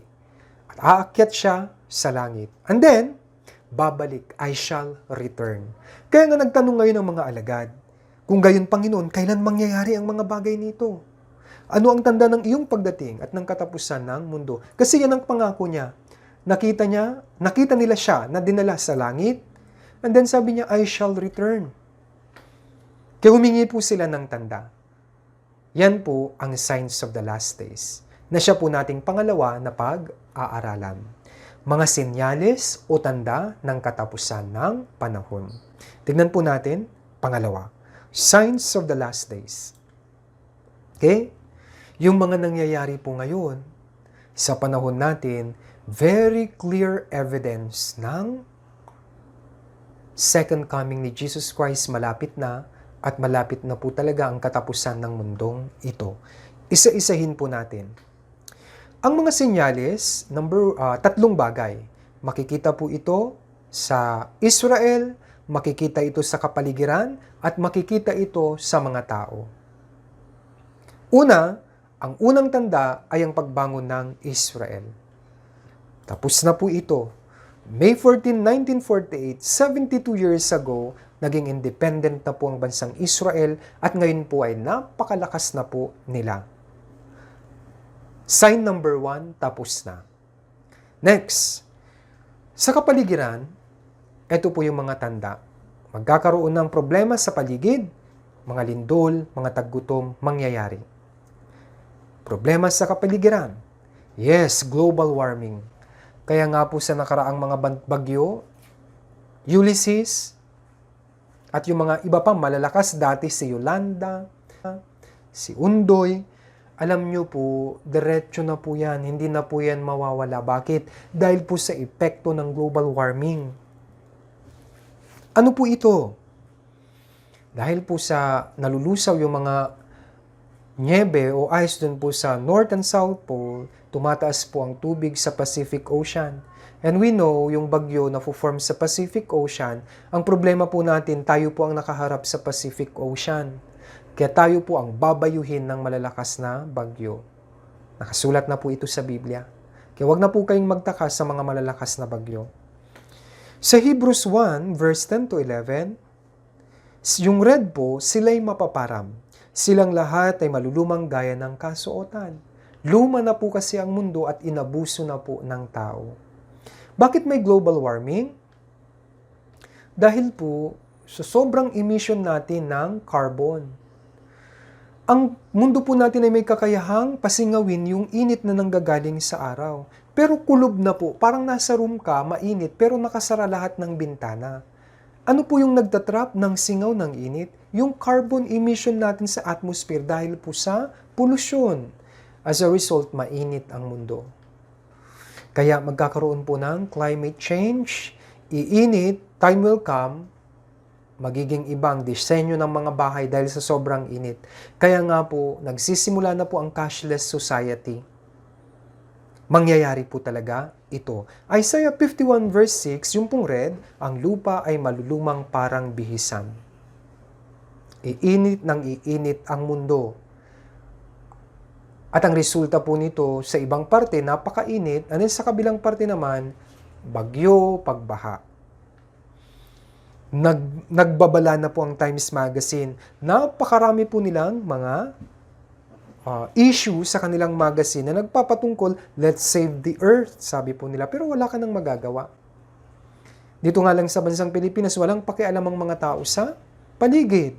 Kung may basura, tapon dito, tapon doon. Sabay kapag umulan at nagkaroon ng baha dahil barado ang mga estero, kasalanan ito ng gobyerno. Gaganon sila. Simpleng pag-iisip lang po, pero alam niyo po, iba na mag-isip kasi ang mga tao ngayon. Next, mga lindol.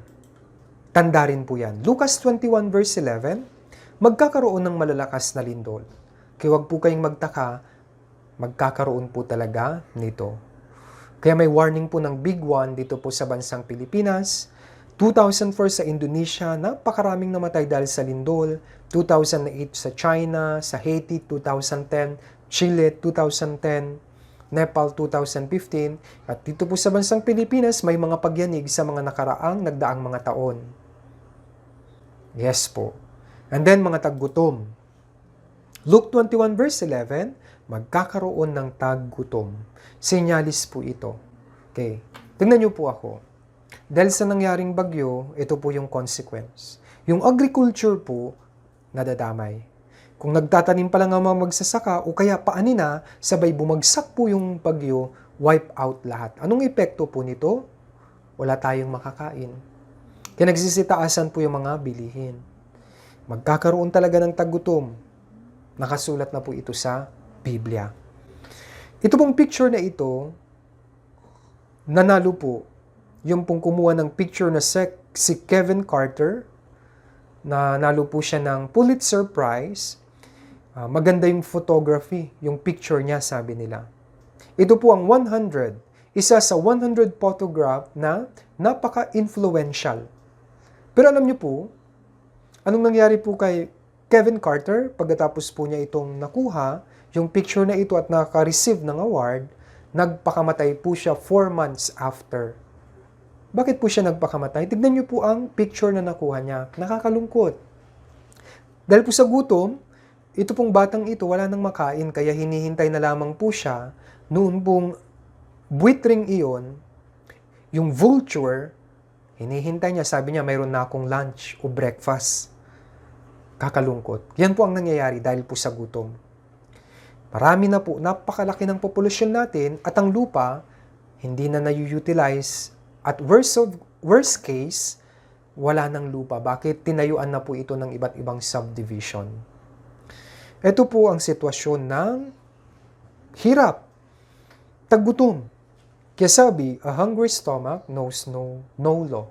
Totoo po ito. Kung gutom ka, ay wala ka na. Talagang dapat masatisfy yung cravings mo sa pagkain. Kung hindi, gutom na gutom ka, kahit na ano, gagawin mo na. Kanina yung mga Israelita, sinabi ko, nung wala silang makain for 4 to 6 months, maging anak nila, kinain nila. Yan po, yung typhoon. Kung yung mga aanihin ay nasalanta, paano tayo ngayon makakakain? Kaya pag-isipan nyo po ito. Unti-unti nang ginagawa ng Diyos at talagang kumakatok na po siya sa pintuan ng inyong puso. Maligtas ka na, bakit malapit na? Next, pagkatapos ng senyalis sa kapaligiran sa mga tao naman, magkakaroon ng mga nakakahawa at nakakamatay na sakit. Eto na po yon. Luke 21 verse 11, magkakaroon ng mga salot. Sa English, pestilences, nakakahawang sakit. Okay? Yan po ang ating sitwasyon ngayong time ng pandemya. Noong pong 2015, pumutok po ang Ebola virus. Natakot po ang mga tao. Subalit, ang maganda po dito sa sakit na ito, hindi ka muna makakahawa. Magmamanifest muna yun pong sintomas. Manghihina ka muna. Kaya maa-isolate ka kaagad. Kaya naagapan po itong Ebola virus. Zika virus, galing po sa mosquito, number 1 killer po yan. Naapektuhan po yung mga tao, yung mga bata na isinisilang. Bakit? Parusa yan ng Diyos. Ngayon, wala nang kasal-kasal. Instant na po lahat. Konting tinginan lang, konting text lang, message. Yan na. Yung iba nagpapa-abort pa. Kaya ito pong Zika virus, ito po ay parusa ng Diyos. Then nagkaroon po ng Middle East Respiratory Syndrome. Ito po yung MERS-CoV. Naagapan din po yan. Pero pagsapit po ng taong ito, pumutok ang coronavirus sa late month ng 2019. Kaya nga po, coronavirus, senyalis yan ng katapusan ng panahon. Malinaw po nakasulat sa Biblia. Wala pa po itong coronavirus. Ang dami ko na pong Bible seminar sinasabi ko, magkakaroon ng mga pestilences na nakakahawang sakit kasi nga nakasulat sa Biblia. Kung ayaw niyong maniwala dati, ito, maniniwala na kayo. Kung kayo po nanonood sa YouTube, balikan niyo po yung mga Bible seminar ko. Sinabi ko na po ito, maraming taon na rin pong nakakaraan. Sinasabi namin yan sa church namin. Pero ngayon, may coronavirus. Actually, yung coronavirus, naipredict na po ito ni Bill Gates. Tingnan niyo po, ito pong video clip.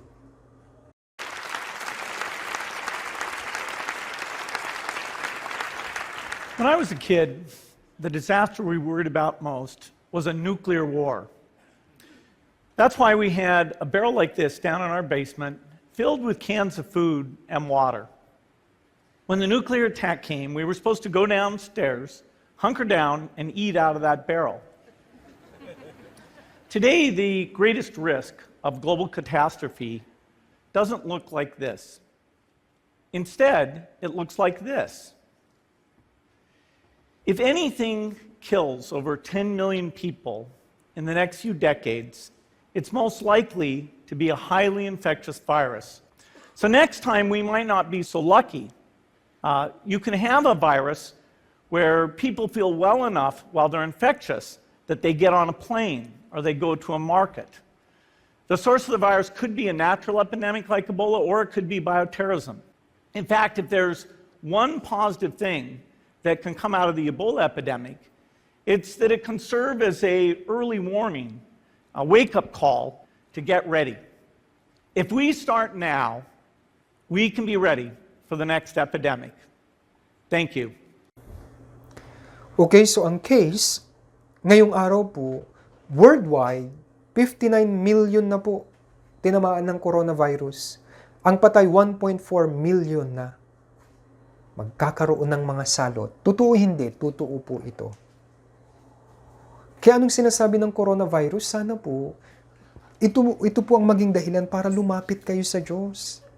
Pero marami pong tao, imbis na lumapit, wala.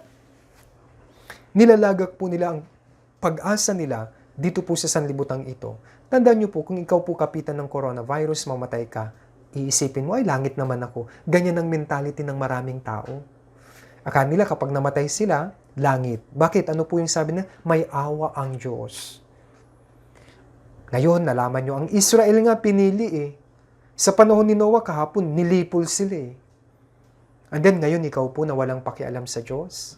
And then mamamatay, sasabihin mo sa langit ka kasi may awa ang Diyos. Hindi po. Para makapunta ka sa langit, kailangan mo pong maligtas. Tandaan nyo po ito. Okay? Kaya salot, yan. Number 1, o ang pinaka makikita nyo ngayon na tanda. Malapit na po talaga ang second coming at paggunaw sa mundong ito. Kaya marami pong nagdurusa dahil po sa coronavirus na ito at naiba ang pamumuhay nating lahat. Pero po kami handa na. Bakit alam po namin ito? Next, digmaan. Matthew 24, verse 6 to 7, at makakarinig kayo ng mga digmaan at mga bali-balita ng mga digmaan. Tingnan niyo po yung kulay blue, sapagkat maglalaban ng mga bansa sa bansa at ang kaharian laban sa kaharian. Kaya nga, malapit na po kasi yung pong nuclear war. Kaya nga ngayon, magkakaroon na ng bulong-bulungan, bali-balita ng mga digmaan. Sinyalis din po yan ang katapusan ng panahon. Kung titignan nyo sa Times Magazine, lagi pong sinasabi, yung iba't ibang panig ng mundo, yung mga bansa, gusto nila magkaroon po sila ng nuclear bomb. At sabi po, yan po ang pinaka matinding kalaban ng tao. Ito po, totoo po ito, nuclear bomb. Magkakaroon ng nuclear war. Pagkatapos ng digmaan, lalabas naman po yung mga bulaang propeta. At titindi ang kasalanan. Tingnan din natin. Sa Matthew 24 verse 5, sapagkat marami ang darating sa aking pangalan na nagsasabi, ako ang Kristo at ililigaw nila ang marami. Kapag nakarinig ka raw ng isang nangangaral, siya ang Kristo, siya ang appointed son, ay patay na tayo. Matakot kayo, bula ang propeta, nasa Biblia yan. Pero hindi alam ng tao. Bakit hindi nila alam ang Biblia? Kaya marami po ang maliligaw. Matthew 24 verse 11, maraming bulaang propeta ang lilitaw at ililigaw nila ang marami. Totoo po ito. Kaya mag-ingat po kayo sa mga napapakinggan nyo. Kung ang mga pinapangaral po sa inyo ay mga pisikal na bagay, material na bagay, magduda ka na. Bakit ang Panginoong Yesus, nung nandito po siya, ang pangaral po niya, espiritual na bagay. Kailangan kayong maligtas, yan lagi ang bukang bibig. Tandaan nyo po, lalabas ang maraming bulaang propeta. Ito po sabi niya sa Amerika, I am Jesus' brother. Ito naman po, Russian Jesus version po nila. Para silang nakadamit tupa, napakaamo po nila, pero sabi ni Jesus Christ, mga asong gubat. Siyempre po, ginagamit sila ni Satanas. Si Satanas, hindi po yan makapangluloko kung magpapakita po sa inyo bilang Satanas, kaya gagamit po siya ng relihiyon. Gagamit siya ng parang mga anghel. Praktisado ang mga boses nila, pero yung kanilang sinasabi, pawang mga kasinungalingan, sa likod nito, pansariling pakinabang po nila. Mag-ingat po kayo. Mateo 24 verse 12, ito pa pong isang senyales, tanda, dahil sa paglaganap ng kasamaan, ng pag-ibig ng marami ay lalamig. Anong ibig sabihin po nito?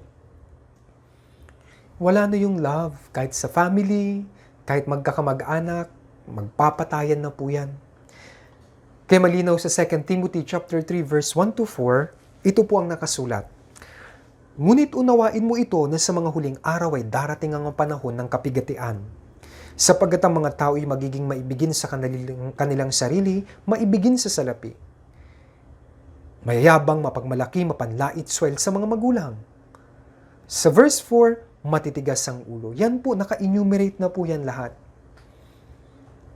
Ngayong panahon natin, talaga pong maibigin sa sarili ang mga tao, sa salapi, mga bata, swail na po sa magulang. Kayo mismo ang makapagpapatunay nito.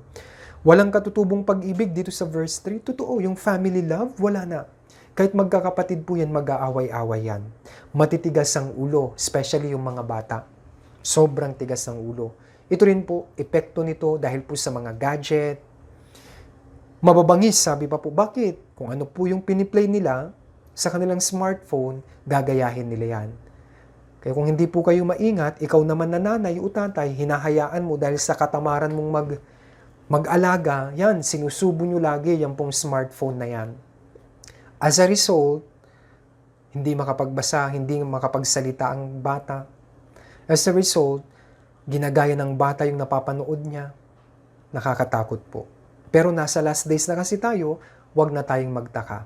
Pero kayo pong nakakaalam nito, kayo po ang mamili. And then, pangangaral ng Ebanghelyo. Ito pong Bible seminar na ito ay isang senyalis, tanda rin ng katapusan ng mundo.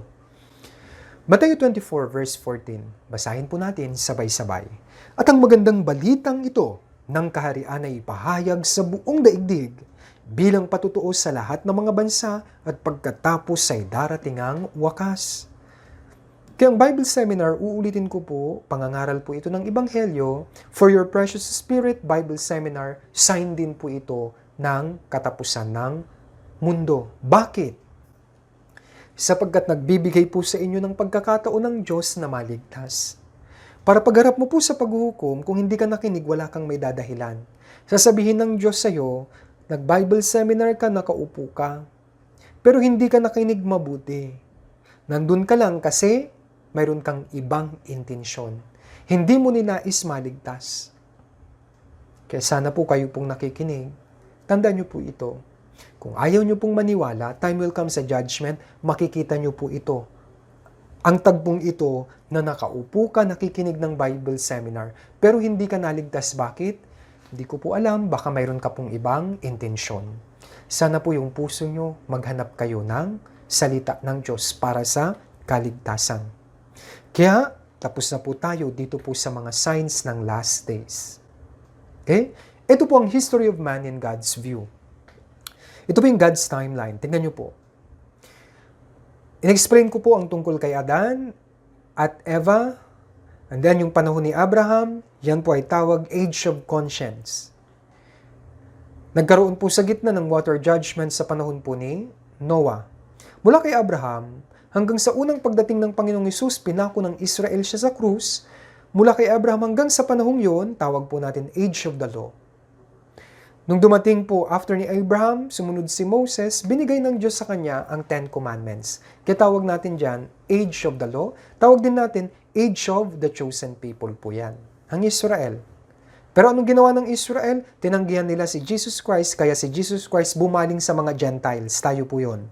Kaya mula nung namatay siya, hanggang ngayon sa panahon natin, Age of the Gentiles. Tawag din po Age of the Church. Age of Grace. Bakit ngayong panahon na ito, pwede kang maligtas? Nasa atin ngayon ang Ebanghelyo. Sa huling parte, magkakaroon po ng rapture. Ano po itong rapture? Yan po ang isusunod kong ipapaliwanag. Alam niyo po, malapit na tayo sa rapture. Okay?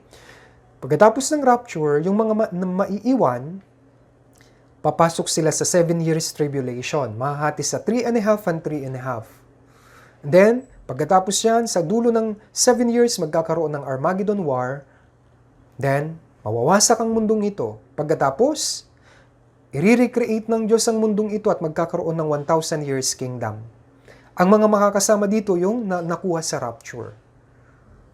And then, pagkatapos yan, magkakaroon po ng buhay na walang hanggan, langit at impyerno. Isa-isahin po natin, rapture. Bago ang rapture, may tanda. Nangyari na po lahat. Kasi sabi ni Jesus Christ, babalik akong muli. Sabi ng mga alagad, kailan? Bigyan mo kami ng tanda. Inisa-isa ko na po yung tanda. Lahat ng mga tanda, Israel, yung sa kapaligiran, sa mga tao, pangangaral ng Ebanghelyo, nangyari na po. Anytime, kahit ngayong gabi, pwede na pong dumating ang Panginoong Hesukristo. Ngayong araw. Pero sana wag muna, kailangan maligtas po muna kayo. Papaliwanag ko po, ano ba yung rapture? Ito po ang rapture. Tingnan niyo po sa screen, 1 Thessalonians 4 verse 16 to 17. Ito po ang talata. Sapagkat ang Panginoon mismo ang bababa mula sa langit, na may sigaw, may tinig ng arkanghel, at may trumpeta ng Diyos, at ang mga namatay kay Kristo ay babangon muna. Pagkatapos tayong nabubuhay na natitira ay aagawin kasama nila sa mga ulap, upang salubungin ang Panginoon sa papawirin, at sa gayon ay makakapiling natin ang Panginoon magpakailanman. Bababa ang Panginoon. Parang ganito po. Pagdating niya, kukunin po niya yung mga tao. Sino po yung mga kasama sa rapture? Mga na-born again, mga naligtas. Nagba-Bible seminar po tayo para maligtas kayo upang kapag dumating po siya ay makasama kayo sa rapture. Bakit kailangang magkaroon ng rapture?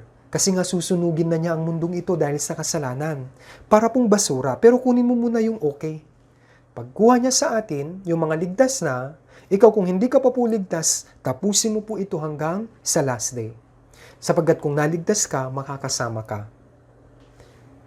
Ang dami pong verse dito sa Biblia tungkol po sa rapture. Sa 1 Corinthians 15 verse 52, sa isang saglit, sa isang kisap mata, sa huling pagtunog ng trompeta. Sapagkat ang trompeta ay tutunog at ang mga patay ay mabubuhay muna, mabubuhay na walang pagkasira at tayo babaguhin. Pag nag-rapture, kukunin ka at mababago ka na po.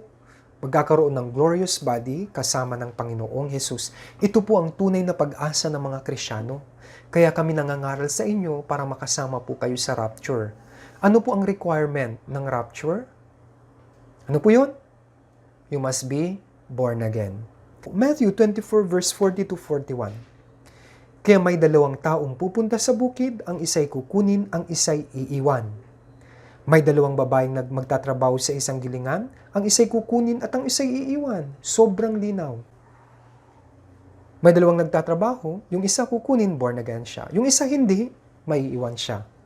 Luke 17:34, sinasabi ko sa inyo, sa gabing iyon na may dalawa sa isang higaan, ang isa'y kukunin at ang isa'y iiwan.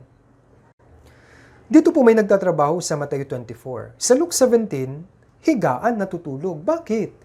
Kasi yung rapture mangyayari sa buong mundo. Lahat ng tunay na born-again Christian sa buong mundo ay kukunin. Ngayon, umaga dito, sa kabilang panig ng mundo, gabi. Ganyan mangyayari ang rapture. I hope makasama po kayo. Sana ma-born again po kayo hanggang sa Sabado. Okay? Ang tanong, makakasama ka ba sa rapture o maiiwan? Handa ka na ba? Tingnan niyo po yung screen. Ito po ay mga nagsisimba pero naiwan sila. Ganyan din po ang mangyayari kapag nag-rapture. Maraming taong palasimba na walang kaligtasan. Akala nila pupunta sila sa langit, pero naiwan. Kapag naiwan ka po, wala ka nang magagawa. Kahit umiyak ka po ng dugo, wala na. Ngayon, may pag-asa ka. Kaya makinig ka pong mabuti. Okay. Tapos na po tayo sa rapture.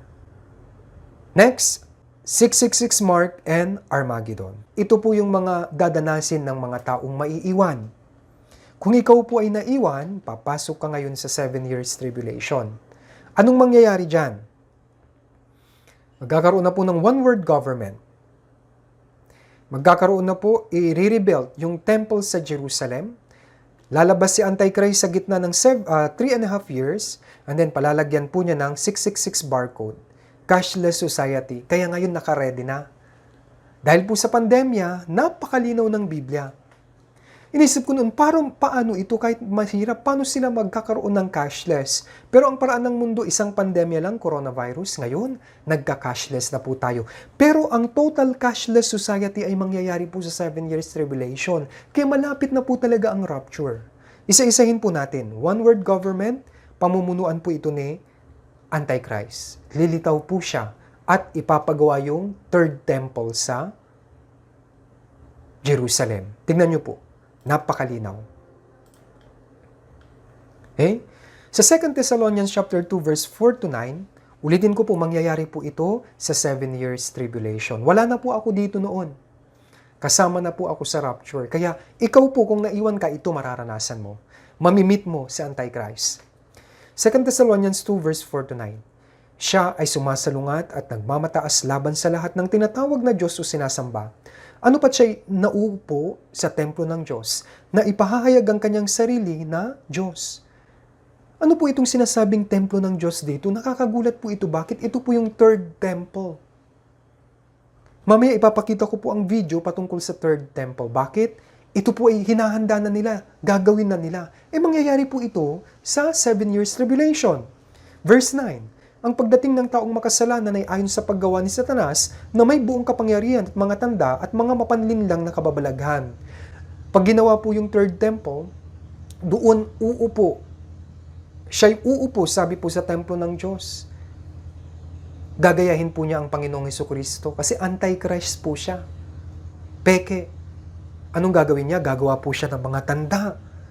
Talaga pong maniniwala ang mga tao na siya po ay Diyos. Bakit? Kaya po niyang gumawa ng mga himala.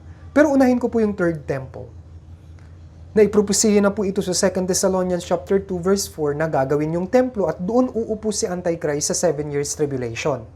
Tingnan niyo po ang video clip na ito. Shalom and welcome to today's virtual Israel tour. Over the last 2 weeks, we've been talking about some of the amazing outcomes of the 1967 Six-Day War. Today, we want to show you a prophetic shift that occurred when the Temple Mount came back into Jewish hands, opening the door to the building of the third Jewish temple. Some called it a kiss from heaven. Kung nakita niyo po, malinaw, hinahanda na ang third temple. Para maintindihan niyo, bigyan ko po kayo ng background. Yung first temple ay ginawa po ni Haring Solomon. Okay? King Solomon built the first temple. Pero ano pong nangyari? Ito po ay winasak ng Babylonian Empire. Pagkatapos po, ni-restore po ito, nilay ni Zerubbabel yung pong foundation. And then, in-expand po ito yung second temple ni Haring Herodes. Pero, during the Roman Empire, winasak uli yan. Kaya ngayon wala pong templo doon. Pero sabi sa Biblia, itatayo ang third temple. At nagulat po ako nung nakita ko po yung news, nakahanda na po yung pagtatayo ng third temple. Anong ibig sabihin nun? Kapag naitayo yun, yun ang uupuan ni Antichrist. Kaya sabi ko po, sobrang mabilis na po, malapit na yung pagdating ng Panginoong Hesukristo. Anong gagawin ni Antichrist kapag siya po ay umupo na doon? Eto po. Revelation 13 verse 13 to 15. Pasensya na po sa background sound, background noise. Ito'y gumagawa ng mga dakilang tanda, pati na ang pagpapababa ng apoy sa lupa, mula sa langit sa paningin ng mga tao. At nadadaya nito ang mga naninirahan sa lupa dahil sa mga tanda na pinahintulutang gawin nito sa paningin ng halimaw. Na sinasabi sa mga naninirahan sa lupa na dapat silang gumawa ng isang larawan ng halimaw na sinugatan ng tabak ngunit nabuhay. At ito'y pinahintulutang makapagbigay hininga sa larawan ng halimaw upang ang halimaw ay makapagsalita. Kayong mga tao, maa-amaze po sila kay Antichrist. Yun na po yung pamamaraan ng Diyos sapagkat sila naman po ang magsasama-sama sa impyerno. Kaya makikinig na sila kay Antichrist. Grabe po ang kanyang kapangyarihan. Magpapababa po siya ng apoy. National TV po yan. Makikita ng mga tao. And then, siya po ay mamamatay pero mabubuhay uli. i-imitate po niya yung ginawa ng Panginoong Yesus. Ano pa? Meron po siyang kukuning isang Diyos-Diyosan larawan at alam niyo po, pagsasalitain niya. National TV, makikita ito ng mga tao kaya sasamba sila. Ito po yung mga taong hindi nakinig ngayon. Kaya ang pakikinggan nila, si Antichrist. Kaya sabi ni Jesus Christ, ako ay darating pero hindi niyo ako papakinggan. Pero may darating na peke, siya ang pakikinggan niyo. Yan po ang mangyayari sa mga taong walang pakialam sa Diyos. And then, pagkatapos na si Antichrist po ay makaupo, diyan na niya palalagyan ng tatak ang mga tao. Nakasulat po yan, 666 mark. Revelation 13, verse 16 to 18. Basahin din po natin sabay-sabay. 3, 2, 1. At ang lahat, ang hamakang dakila, ang mayayaman at mga dukha, ang mga malaya at ang mga alipin ay pinalagyan nito ng isang tanda sa kanilang kanang kamay o sa noo, upang walang sino mang makabili o makapagbili maliban sa may tanda sa makatwid ng pangalan ng halimaw o ng bilang ng pangalan nito. Kailangan dito ang karunungan. Ang may pangunawa ay bilangin ang bilang ng halimaw sapagkat ito'y bilang ng isang tao. Ang bilang nito ay 666. 666, yan po yung mark of the beast. Kaya kung naiwan ka, wala ka pong choice. Palalagyan ka po ng 666 mark. Okay? Ngayon po, tignan nyo po yung screen. Gumagamit tayo, lahat po ay computerized na po. Gumagamit tayo ng perang papel, pero magiging cashless na po yan. Kasi gagamitin po yung mark na yan para sa pagbili, cashless. Ngayon po, mayroon tayong tinatawag na barcode. Ano po yung code na yan? Ini-scan yan at makikita na po yung impormasyon tungkol sa isang bagay. At ngayon, marami po tayong mga credit cards at mga iba't ibang card. Pero mayu-unify po yan. Ginagawa nila yan ngayon. Okay? Sa mga binibili po natin mga produkto, ito po barcode. Yan po yung sinasabing 666 mark, nagsimula sa barcode. Yung mga binibili nyo sa SM, di ba? Ini-scan lang yan. At yung barcode na yan, yan po yung ginagamit upang paglagyan ng impormasyon ng produkto. Kung sinong kumpanya, magkano ito. Lahat po ng information ay nasa barcode na yan. Yan po ay inunang inilagay sa mga produkto. Time will come sa tao po yan ilalagay. Sabi kanina, sa kanang kamay o sa noo.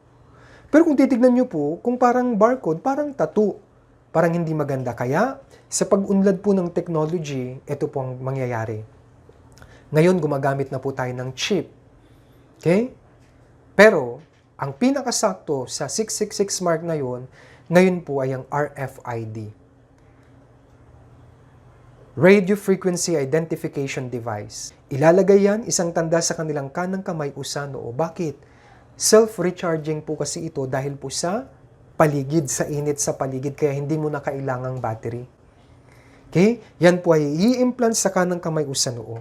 Yan po ang binabanggit na 666 mark. At alam nyo po, yan na po ay piniprepare na po ngayon. Ngayon, ang RFID ay nasa mga sasakyan. Kaya po ngayon, kung wala kang RFID, hindi ka makakapagmaneho sa mga expressway. Sa sasakyan, pero ilalagay po nila ito sa mga tao. Kung anong sinabi ng Biblia, binanggit po ito 1,900 years ago ni Apostol Juan sa Revelation. Hindi nila maintindihan, pinagtatawanan nila siya. Anong ibig sabihin ng verse na ito na sinulat ni Juan? Gagamit ka ng tanda para bumili at makapagbili? Nonsense! Bakit? Barya po ang gamit nila noon. Pero ngayon, madali nating maintindihan.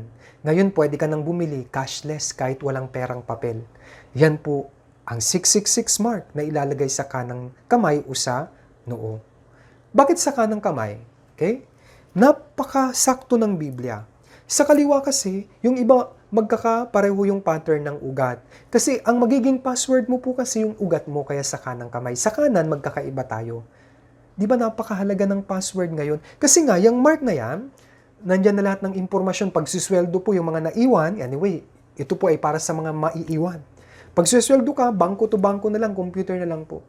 Kaya pag bibili ka, kukuha ka ng produkto, i-scan mo at ang pambayad mo yung mark, ikakawas na po nila sa yung bank account. Ngayon, kung wala kang kanang kamay, halimbawa, isinilang kang putol, o di kaya tayo po dito sa Pilipinas, mahilig magpaputok sa bagong taon, naputol, nadisgrasya ka, dito naman po sa noo. i-implant nila dyan, ano po yung magiging password mo? Ito pong mata. Okay? Magkakaiba po tayo. Ito pong bilog sa gitna. Ngayon po, mayroong sinatawag na iris scan. Okay? Kaya napakasakto ng Biblia. Kanang kamay, usa noo. Nakaready na po lahat. Nire-ready nila, ibig sabihin, malapit na ang rapture. Kasi mangyayari po ito after the rapture. Sana ma-born again po talaga kayo. Okay? 666 mark. Tignan nyo po ang isang kumpanya sa US, nag-start na po silang mag-implant ng microchip na ito, RFID. Panoorin nyo po. So many questions about this, Robin and Michael. Good morning. We asked a lot of them. This is the first American company to ever try this. 1 week from today, many of the employees, including the CEO, will voluntarily have the microchips implanted into their bodies. And they're calling it, I'm not kidding here, a chips and salsa party. Employees at one Wisconsin tech company, 3 Square Market, willingly making that fantasy a reality, implanting their own bodies with microchip. Do you think this is the future? It is the future, and we look at this as being responsible. Todd Westby is the owner of 3 Square Market. By next week, at least 50 of his 80 employees have signed up to become bionic, using what's called a RFID transponder in a microchip meant to make the workplace experience faster and more efficient. Okay. So last po, 666 mark, kung nalagyan na po ng marka lahat, sasapit na po yung Armageddon War. Apocalypse 16 verse 16, at sila'y tinipon nila sa lugar na sa Hebrew ay tinatawag na Armageddon. Ito na po yung pagsunog ng Diyos sa mga taong hindi nakinig sa Kanya. Dalawang judgment po, fire judgment sa lupa at fire judgment sa impyerno. Sobrang malas mo po kung ikaw po ito. Nakalagay na po, Armageddon War. Alam ito ng bansang Israel. Alam ito ng mga taong alam ang Biblia. Okay? Ito po, yung lugar ng Armageddon. May karatula po dyan na nakalagay, sabi po, Megiddo is the Armageddon in which the final battle will be fought at the end of the days. Sa Israel, ini-expect na po nila itong war na ito. Bakit? Sasalakayin po ang Israel ng iba't ibang mga bansa, mag-aalyansa po sila laban sa Israel. At sa digmaang ito, walang panalo. Bakit? Nuclear bomb po ito, lahat masusunog.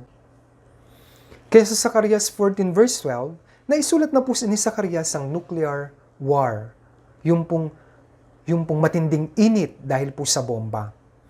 Ito ang magiging salot na ibibigay ng Panginoon sa lahat ng mga bayan na nakipagdigma laban sa Jerusalem. Ang kanilang laman ay mabubulok habang sila'y nakatayo pa sa kanilang mga paa, at ang kanilang mga matay mabubulok sa kanilalagyan ng mga ito, at ang kanilang mga dila ay mabubulok sa kanilang mga bibig. Habang nakatayo ka, mabubulok ka po. Anong ibig sabihin nito? Bubulusok po kasi, yun pong apoy. Mabubulok, ang ibig sabihin, agnas. Malulusaw, yun po, matutunaw. Ito po ay dahil sa sobrang init ng nuclear heat, nuclear wave, sobra pong init. Kaya sobrang nakakatakot po ang bagay na ito. Mangyayari po ito sa mga taong hindi ligtas at may iwan sa 7 years tribulation. Panoorin niyo po ang nuclear war.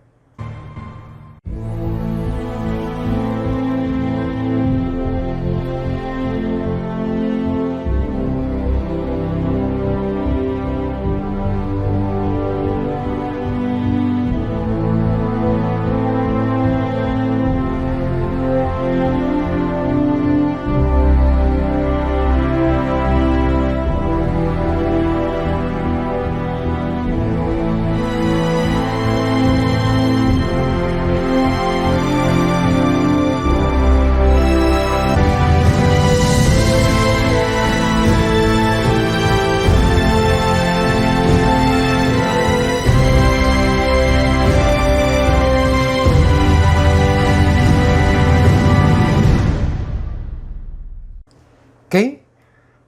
Yan ang mangyayari na nakasulat sa Biblia. Kaya kung ikaw po ay makakasama, maiiwan, ito po ang dadanasin mo. Kaya po, para maiwasan mo po yung Antichrist, yung pagpapalagay ng 666 mark, at para makaiwas ka sa 7 years tribulation, kapigatian at sa gera, para maiwasan mo po ang apoy, ito po ang tanging paraan. Basahin po natin sabay-sabay, kailangan kayo'y maipanganak na muli. Yan lang po ang tanging solusyon. Kaya mga kababayan, pag-isipan nyo po ang napag-aralan nyo po ngayon. Sana maligtas po kayo. Kung hindi, ito pong aking sinabi, sa 7 years tribulation, dadanasin mo yan. Kahit saan ka magtago,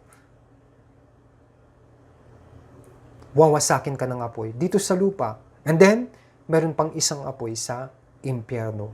Maging matalino po kayo. Ano po ang pipiliin nyo? Blessing o sumpa? Ano po yung blessing? Jesus Christ. Ano po yun? You must be born again. Kaya nga, pagpatuloy po natin ito bukas. To be continued, see you po bukas. Marami pong salamat sa inyong matyagang pakikinig at nawa po talagang naunawaan nyo ang session na ito. Kapag naunawaan mo po ito, yan po yung unti-unting pagsisisi sa inyong puso. Sa ngayon, tayo pong lahat ay umuko at manalangin. O dakilang Amang Diyos sa langit, salamat po sa turo nyo po ngayon, propesiya at ang katuparan nito. Nakita namin ang dinanas ng Israel, Panginoon.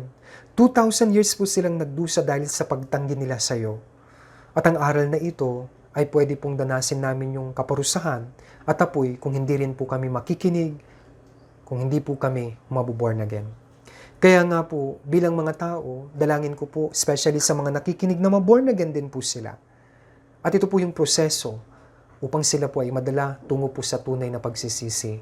Nawa, unti-unti na pong magkaroon ng takot sa kanilang puso at unti-unti ka na rin nilang hanapin, Panginoon, para sa kanilang kaligtasan. Muli po, Panginoon, 2 araw na lang po ang natitira. Sana po tapusin po ng mga nakikinig ang Bible seminar na ito para po sa kanilang napakahalagang espiritu. Ito po ang aming dalangin sa pangalan ng Panginoong Hesukristo. Amen. Marami pong salamat.